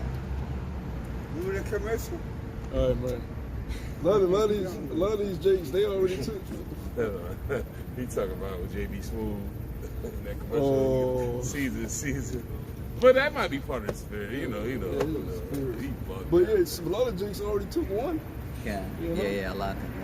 And you took it without the pressure being on you, so we already know y'all taking the mark. And then look, like certain jobs, it was a little whisper at my job. You know, so many people are against the jump shot. Now they starting whispers talking about like, nah, we can't let people go because almost half of the people at the plantation is not fucking with it. Yeah. Well, it's against the law to fire someone because Well, it's they're definitely not against the giving. law. But I'm just saying though. So think about. So let's say even just in my situation, the people that took, because there's a lot of people that took it that they ain't walking around. You can see it all in their face. They mad as hell. They took the shit. And then when that date comes up, they get that email and says, nah, we can't. We gonna lose some. Dumb people are gonna lose it because they had to take it. And hold on, you mean I had to take it and I still, you know what I mean? They gonna lose it, man. Yeah, they lost patience. Yeah, lost patience, No yeah. faith though. Yeah. No faith. Because I asked Ia at my job because he was holding fast. He walked around with his mask all the way down. He's like, fuck that. So I walked up to him the other day. I said, hey, you took me. He was mad. He rolled his eyes. He said, man, I took my first dose the other day, man. He said, this is bullshit. You know, he ain't losing his damn mind, you know. They might as well take it because they're gonna take the mark. Yeah, So something right. gonna get so bad, man. You just they gonna take it because if you having questions now, like, oh man, I don't know what. You still Life is still moving around. Yeah, Right. right. Much. And you already bitching. You caved in So before you even might got just tight. take it. Right. You might as well just take it, bro. It's Yeah. about to get a little harder. God. I remember Isa, like he made a video. He said, I don't want to take the jab, but I don't want to lose my job and my family, so I got no choice. And he said, I got to take it, man. So I said, like I said, family gonna be, like I said, Esau's through regardless, but you know, like I said, he said I don't really got no chance anyways, And man. these people wicked, boy. I see these people every day at the pharmacy when I do my pickup. Every day, they all got the same look. It mainly be Jay. It be the look of shame, and they be sitting. Yeah, And I'll kind. be watching the daughter. He be getting, and they be having that look. So they piece They of know shit. shit ain't They right. piece of shit. So, They value their life more than what's right. But history showing that, especially with our people, that this damn devil don't give a fuck about us, and you just gonna go ahead, mosey your ass in behind that small ass room and let them slide that curtain pass. Man. That gotta be a fucked up feeling. You know? It's like you getting raped. Yeah. You really getting fucked. Yeah, You getting willingly penetrated too. by Willingly, it. like she say, you know what, my mask is coming. Yeah, they got that Go little take my ass, it's a damn little money. ass square, Yeah. and you sit in this little ass chair, Yeah. and the dude, you know what I'm saying? Willingly, man. You know, that's one part about it. Willingly, man. If I gotta go out, I'm going out righteously, man. You know what I mean? If I gotta go, I gotta go, man. But I'm going out, under the laws of Yahweh Hashem. Yeah, with Yahshua. integrity, with Not integrity. the laws of Esau, man. We come from a stock of people Which I mean, we falling from there, but they wouldn't eat. They'll die before they eat pork. Right. Food.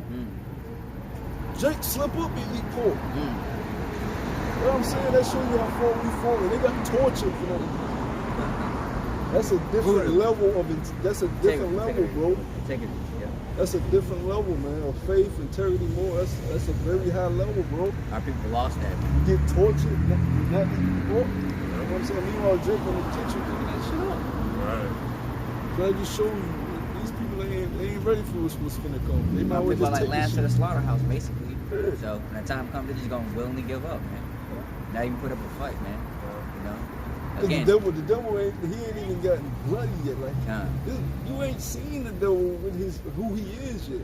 He's speaking as a lamb still. He's still trying to get you to willfully take his shit. He about to get bloody. That's why we say you don't even know what the next false flag is, man. You gonna start killing you motherfuckers at a very high rate too. and it will come at that second false flag. Like I said, Bill Gates talked about it. He said he went for the second pandemic. There's interviews, whatever. He said that last year around this time. Yeah. He said wait till the next one. Yeah. Done. It's dropping dead. That's what people gonna bitch up. Yeah. Fuck that. Whatever this devil on, I'm telling you. My auntie just died in front of me. Because it is a real plague that's gonna be out here. I don't think it's just about to be some fake shit. Yeah. It's the people that took the Vaseline, man. Yeah. How you say? Y'all gonna be the ones beating the plague, man. You know? It's talking about something. I find it funny because it's definitely like something bigger, but I find it funny. You take this C19, whatever, how you say, you take it, but then they got a different variant. It's not gonna protect you from the other one. That make no damn sense. Oh, man. That's what I'm saying. Like I said, All people would just common knowledge would just, like I said, would just grasp that shit, man. But of course, like I said, the average American don't have simple knowledge of that shit. Nah, it ain't that. They just love their lives. The scriptures tell you, you that shall seek to save your life shall lose it. They have the fear of losing whatever the fuck they think is worth something here, man. Their job and all this shit, they don't want to lose it. You know what I'm saying? Yeah. They got a girl they want to keep. Girl, if I ain't even got my job and I ain't got shit else. You know what I'm saying? They gonna take the little shit I do got. Niggas don't want that. They see homeless people. They see people that's bad off. They don't want to be like that. That's what their mind is thinking. It ain't about them not knowing what's in the shit. They see the conspiracy just like we see the conspiracy. You know, they just choose to ignore the shit. Just live. So they know what the fuck is going on. And the sad part about it is, the sad part about it is they think that it's gonna go away, man. But it's here to stay, man. Yeah, they hope. Yeah. That's their hope. You know what I mean? They hope that it's gonna go away. That the great American hope that America's gonna rise up as it did before during the Great Depression and all those other times. I say because they believe that America's really never gonna go down. They really believe that. They actually think that they're going to be able to cash in on this new industrial revolution. Bitcoin, all this other. That's what a lot of people are starting up or saving up or you know how you say if like a mortgage whatever foreclosures come, they think that how you say okay, how you say for example how you say okay, now it's at the lowest point, now I'm gonna buy the shit and then hopefully like I said when the time comes now Buy low, sell high. buy low, Wisdom of sell. Solomon chapter 3. But yeah, perfect thing. Yeah, buy low, sell high, pretty much. Oh, nah, let's get that Wisdom of Solomon chapter 3.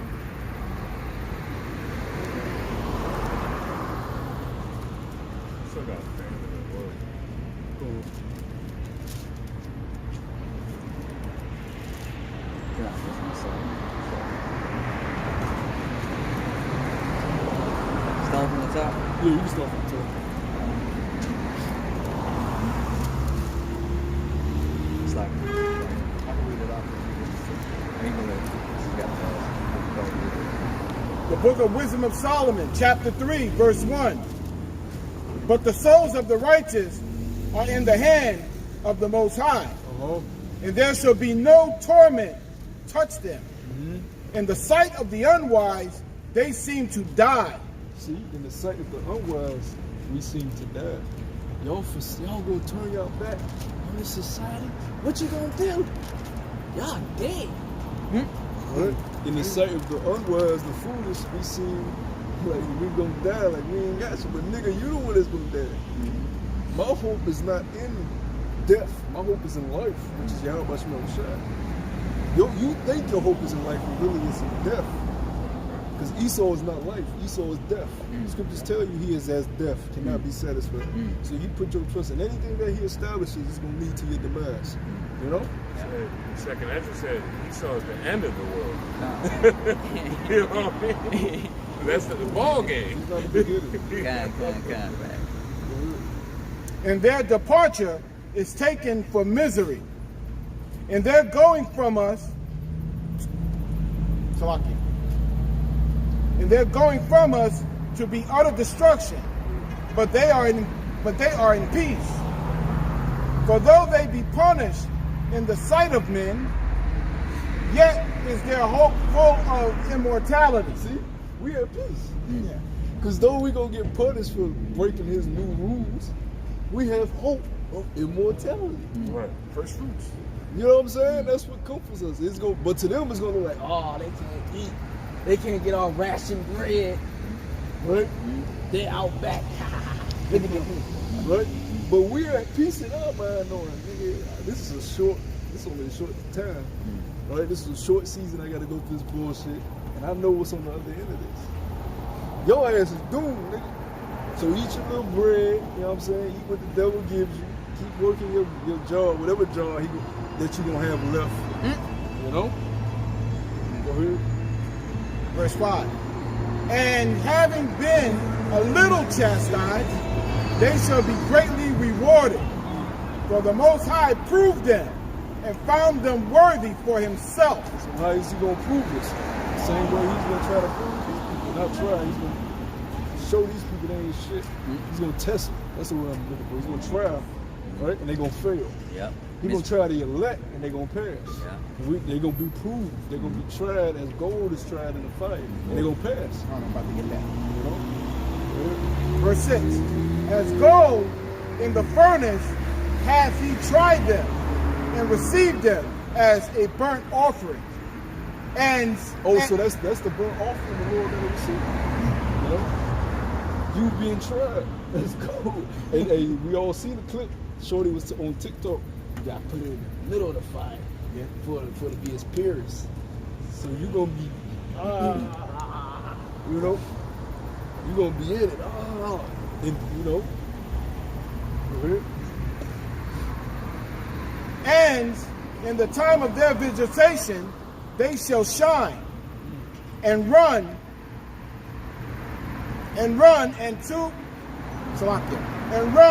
to and fro like sparks among the stubble. They shall judge the nations. At the time of our visitation, that was reading about earlier. When we get beamed up, we being those wise virgins. The Lord finally visits his bride. We're going to be able to run and judge the nations. Like sparks. Shoot. Hey, man, that's beautiful, man. They shall judge the nations and have dominion over the people. And their power shall reign forever. That's our hope. We ain't focused on just the now. We focus on what's to come. Right? Go ahead. They that put their trust in him shall understand the truth, as such as be faithful in love, and love shall abide with them. Him. For grace and mercy is to his saints, and he hath care for his elect. He got care for his elect. He ain't got care for these other nations. You know? Hey man, this is a bad chat. Let us chat. You know? But wait, there's more. There's more. But the ungodly shall be punished according to their own imaginations, which have neglected the righteous and forsaken Yahweh. For whoso despiseth wisdom and nurture, he is miserable, and their hope is vain their labors unfruitful, and their works unprofitable. That's the point I wanted. Their hope is in vain. Their labor unfruitful. Their works unprofitable. Keep your job, it ain't gonna profit you.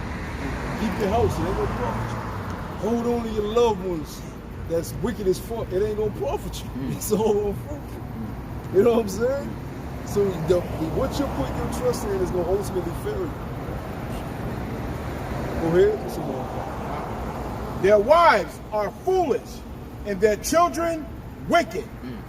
Their off. So the Lord said your whole family fucked up. Your wife and your children fucked up. The Lord knows the hearts of men. Yeah, that's right. We know what these people think about. See, it's different from us looking at it. We judge it, but the Lord actually knows your thoughts. You know what I'm saying? Yeah, So that's a different level. Knowing your thoughts. Nigga, you was fucking wicked. Nigga, Lord, like, no, nigga, you wicked. That's why it says what? Everything what that's in the dark shall come to light. So, like I said, so the Lord already knows what you're going to do. Like I said, you can't hide nothing from the Lord and His angels, man. You know, that's why what? For example, like I say, you do something wicked, you think that how you say you can hide it, but eventually what? It's going to come out. And you got to atone for your sins. For your sins. It ain't no Levitical priest. Nope, you done. And you don't want to come to Yahweh Shah, so how you going to atone for your sins? As they life. God, as they like to say in this world, right? Yeah. What's that saying? In this world, what? Karma always gets you back. But it's actually, but actually the Lord, man, that you gotta pay for that. Yeah, you gotta atone with your life. Yeah. He requires a sacrifice. Either Yeah. you gonna come through the right way, or you gonna atone with your life. Yeah. Their offspring is cursed. Because your life, these people think their life is dead. They think they own themselves. Like they created the earth and then they put themselves in the earth. You know what I'm saying? Don't work like that. Your life ain't yours, no goddamn. Go ahead. Wherefore, blessed is the barren that is undefiled, which have not known the sinful bed. Right. Or you can go. Real quick, please. It's Romans 8, I'm going to start at 16. It says, the Spirit itself beareth with our spirit that we are the children of the Most High. And if children, then heirs of the Most High, and joint heirs with Hamashiach, if so be that we suffer with him, that we may be also glorified together. For I reckon that the sufferings of this present time are not worthy to be compared with the glory which shall be revealed in us. Just stop bitching, man. I ain't got no woman. I ain't got no money. You still got the truth. You still got the truth. Jake be getting too down, man. You get too fucking down and That out. woe man. is me spirit, man. You know what I'm saying? Drinking yourself till you can't get up. You know, you gotta snap up out of it, man. Oh, they don't like me. You stupid. That shit don't matter on this side. You gotta snap out of that, man. And focus on the crown. You Focus want on that the mission at hand. You want that validation of the world, man, because it makes it feel good. Like you said before, that dopamine, man. You know? I gotta get a like, I gotta get this, I gotta feel some type of, like love and whatever, attention, whatever. This place ain't for us, man. You know? And what you Only want, people you know really the don't part. want what you want. Yeah. Okay, you want these hand-me-down women. It. You want hand-me-down food. You want hand-me-down clothes. And none of this shit is yours. None of this shit is worth anything. It's all vanity. And nigga, you ain't rich. So what are you fighting for any goddamn way? See, the scriptures tell us how hard it is for a rich man to enter the kingdom. We understand what he has some type of substance. But you niggas that's just an average nigga, man, what are you holding on to? A hand-me-down woman, a 9 to 5, you know what I'm saying? A car you paying an expensive note on, if you got a car. You're like, come on, man. What are you really holding on to? And it's all to keep up of appearance of, look at me in society. You know? Get the fuck out of here, man. So I always want to be that guy in society, And it's all, that's what's so listen, it's vanity. Everything you do is try to Appease, look at way in society, man. Instead of pleasing the Lord. And that's why the Lord going to destroy these motherfuckers. Fact. The only good thing in this world are these scriptures. Yeah. And the faith that we have. And why is that? Because these scriptures are what? A comfort to us. To us that know we not living up on the side. We know we are in hell right now. You know, and we look for better days, but the better days aren't on this side. The better days is in the kingdom. That's why we die on this side. Right, and Lord's will, well, yeah, you know, but we know that some men shall not taste death, you know what I mean? But at the end of the day, we know that the better days is not under Eve's rule. It's under the kingdom of Yasha'Allah, and that's what we're fighting for. So even though some men will not taste death, some of us will taste death. The Lord will, regardless if we taste death or not. We pray that we are of the elect. Because we want to be the first fruits. We want to see this thing built from the giddy up. We don't want to get born into it when everything's already, you know. Yeah. Nah, I want to see it all. You know what I mean? Yeah, right. You know what I'm saying? I want to be in that first It's a one-time family photo. thing. Right. And what's the scripture roughly paraphrasing? A small nation, a small maybe many. You know what I mean? Yeah. I want to be my lineage to be the tribe of, you know, children of such and such. Right. You know what I mean? Whatever my name will be, you know. So, yeah, right. And that's honor. That's integrity, holding on. You know what I mean?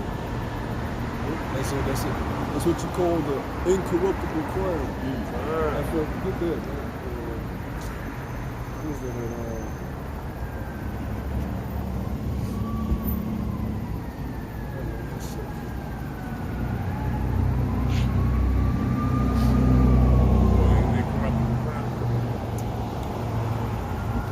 Corinthians chapter 9.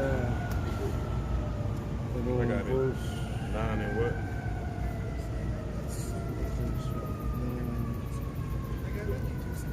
I guess, yeah. Considering they're still there, so they have to have something. Start at verse 24. I feel. This is 1 Corinthians 9 and 24. Know ye not that they which run into a race run all, but one receiveth the prize? So run that ye may obtain. And every man that striveth for the mastery. And this ain't no track race with nah. This ain't that. This ain't no 400 meter, 200 meters, 100 meters. This is one of them. You ever seen one of them 5-day races or like a whole week race where they race through mountains and rain and water and it's different levels. This that type of race. You got stages. You know what I'm saying? This ain't one of them quick boat joints and you at the finish line. Right. Somebody passing water on the side. I forgot what's the name of that show I was watching it, but people were passing out fake. One dude had to go because his blood pressure was too low, blood sugar was yeah, real talk. It's nighttime, humid. They hiking up in the mountain. Yeah.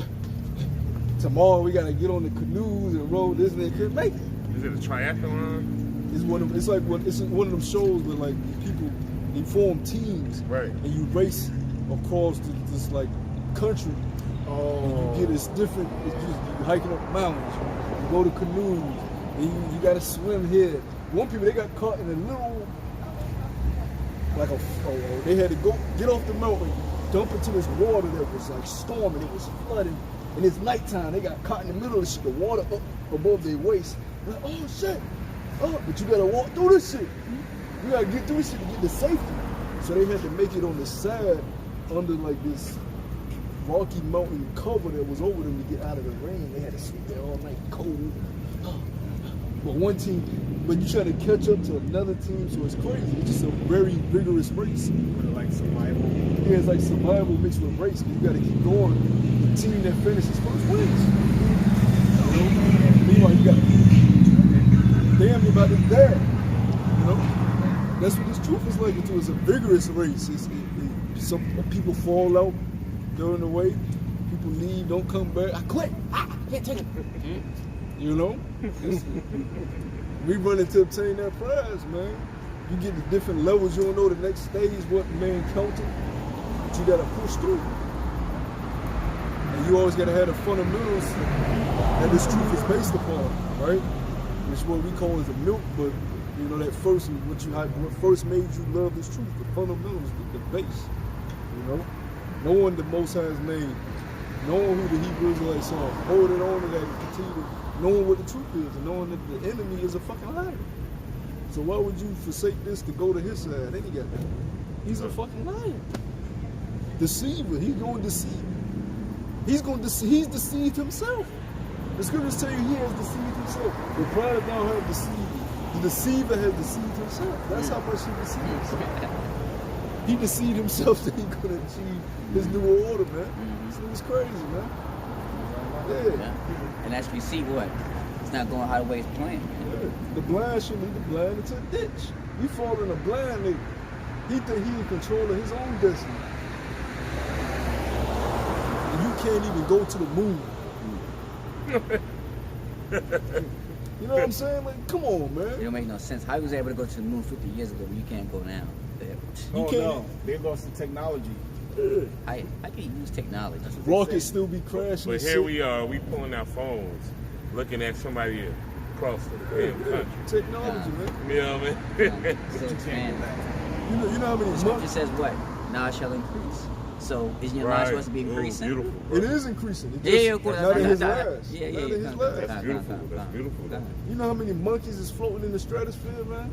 And they done sit up there in the fucking Frozen in bubble. They done sent bubbles in that fucking capsule. He like With this, a- man. Yeah, that nigga with a backpack and a banana. You Fucked stupid up. as That hell. nigga don't know where he at. That Banana, nigga just banana. looking like. Oh, he gone. He frozen by now. That nigga's true. Man, he's a skeleton. Backpacking the banana. You're not starved. Verse, continuing on out. Yeah.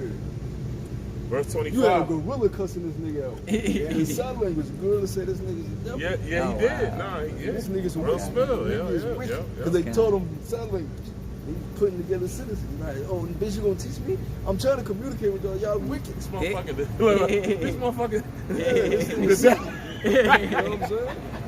Damn, even the animals. I was watching a documentary. We had the one documentary with the monkey. They gonna adopt the monkey as a baby, raise this nigga up to be a human. Put clothes. He think he a fucking. He don't know what he is. He just know he ain't a monkey. Then they just abandon him and throw him with the rest of the monkeys. They probably fucking him up. This nigga we didn't know. Well, for one, he went withdrawal symptom. He don't know what the fuck going on.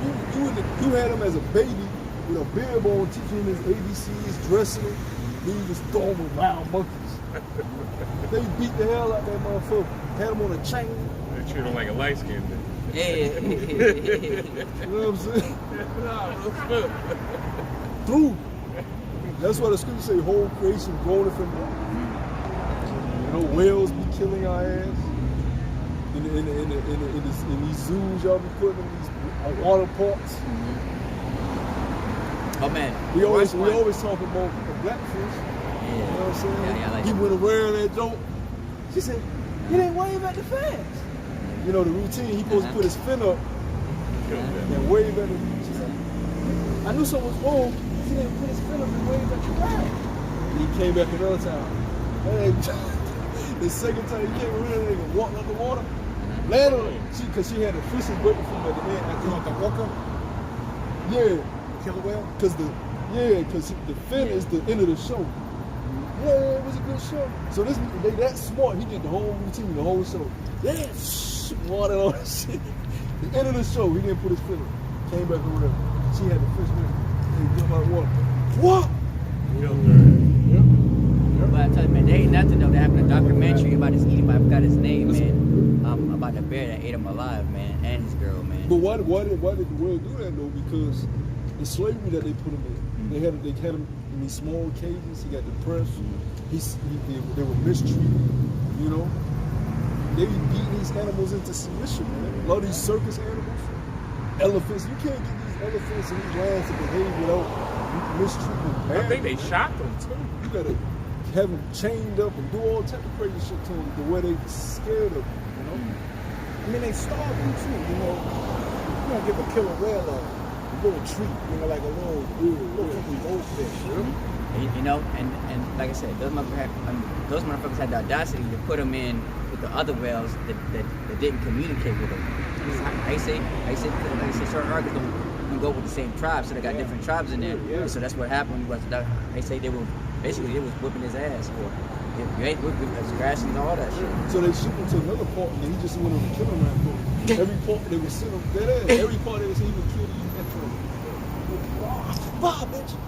I remember one time, like I said, Like I said, man, he tried to drain one of the trainers down the shit, but of course he got out of there. But he said he tried to drag. him He down. tried to drag the bit. But see, they try to play that sad music. You know, she died. She ain't sad. You know, because they show you how when the ships with the sonars, how they get the whales. Mm-hmm. The sound distorts makes the baby whales drift off on the mother.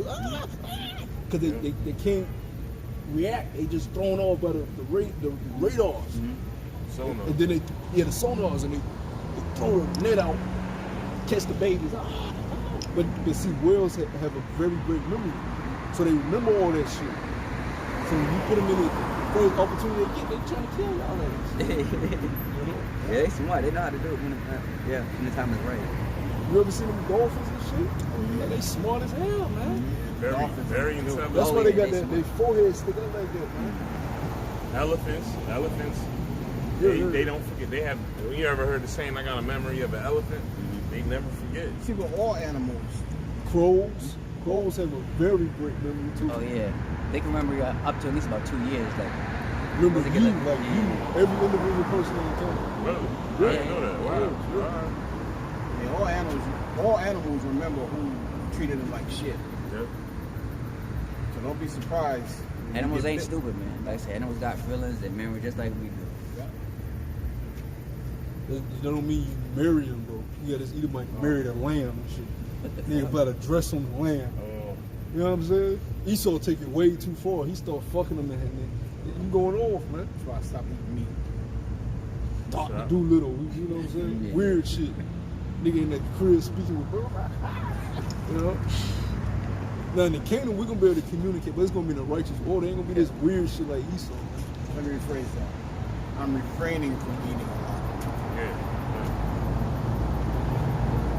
Continuing on, verse 25, and every man that striveth for the mastery is temperate in all things.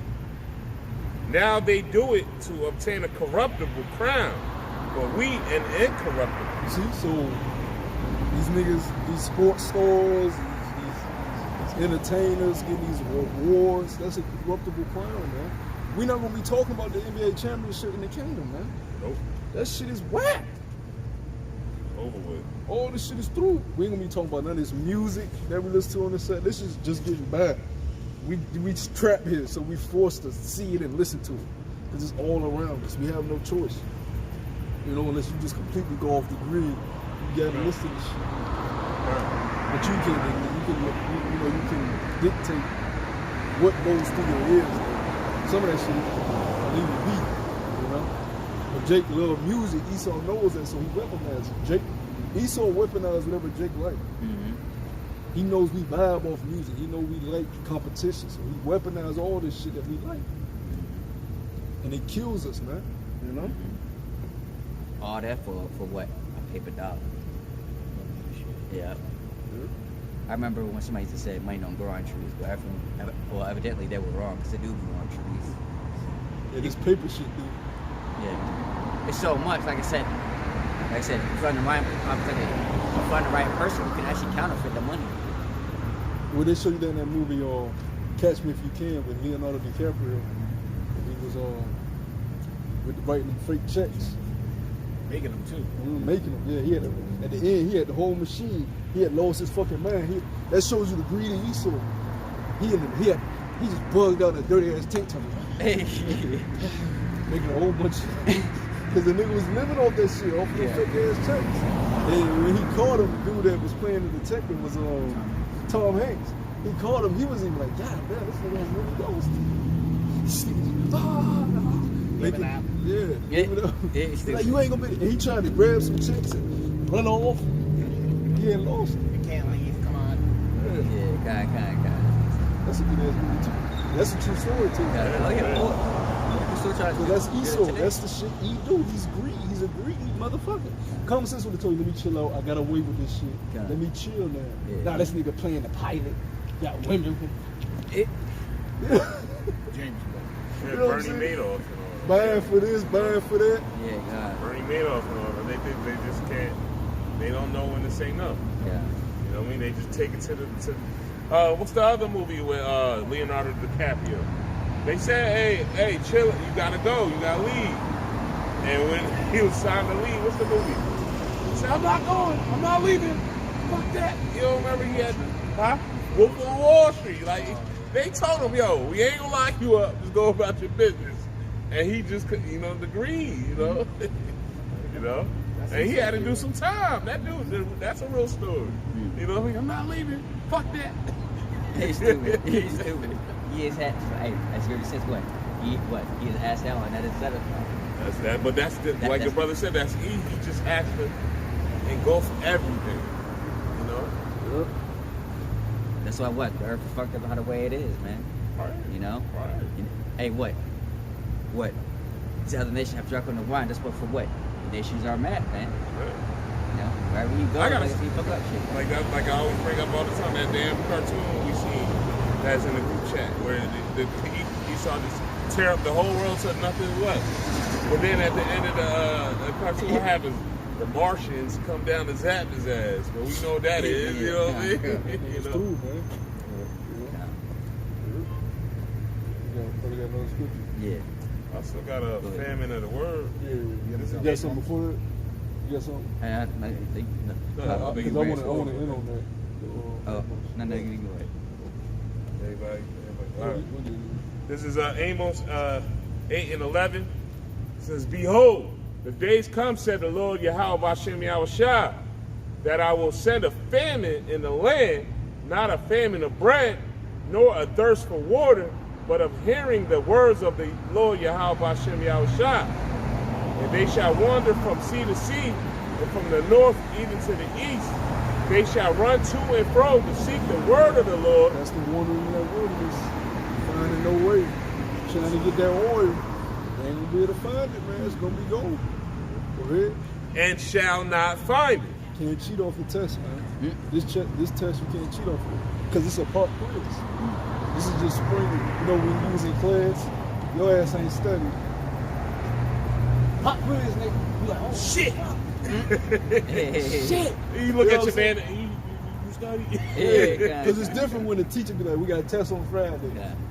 Nigga wait to Thursday and be like, all right, let me see. Yeah. Fuck this. Hey, Keisha, let me cover up this shit. You know what I'm saying? You got time to plan some shit. You know what I'm saying? We got tests on Friday. You study, bro. Right? But pop quiz, Monday for the weekend. Pop quiz, nigga. Like, oh shit. You know you ain't did shit but bullshit, bro. Was out with the homies, you know what I'm saying? But the nigga that was standing in the front, big ass glasses. Oh yeah, you know how it is. How you say? Try to get him to sit in the back with you. Yeah. Yeah, how it is. How you say is you get an F and then what? They make fun of you. You always had an hour. You always had an hour to finish that shit. I remember one part, but man, I didn't even. Man, this was when I was in grade 11, some shit like that. I didn't even do one answer. Cause I said, I don't know this shit. There ain't no point. It wasn't multiple choice. It was one of them shits you gotta actually write the answer out. I think it was chemistry or some shit like that. I said, man, I ain't. She really just like that. It ain't even no point, man. Yeah, exactly. I ain't gonna fake the fuck. I done tried to freestyle this shit. Write your name on the paper. There ain't even no point, man. Cause I had all my credits by then. So I was like, fuck this shit, you know. But that's how they ain't even a point. At least she know I don't know this shit. I don't know this shit, you know. That's how these niggas go, man. It's a pop quiz coming, man. You know. But we've been studying on this side. We've been studying. We're prepared for this test. Whether it's gonna be a pop or not, we're ready. You know, as long as we continue in what we've been learning. That's why the scripture said, continue in the things that thou hast learned. You know, don't stray away from it. Because the Lord will come as a thief in the night. You know? In that day shall the fair virgins and young men faint for thirst. They that swear by the sin of Samaria. That's the point of that. Okay. You go ahead and close up, mother. God. Let me read something real fast. Let me see. Make sure. God, this is Psalm chapter 147, and it says, "Raise ye the Lord, for it is good it is good to sing praises unto our power, for it is pleasant, and praise is comely. The Lord doeth build up Jerusalem, he gathereth together outcasts of Israel. He healeth the broken in heart, and bindeth up their wounds. He tells the number of the stars, and he calleth them all by their names. Great is our Lord, and great of power. His understanding is infinite. The Lord lifted up the meek, and he casteth the wicked down to the ground.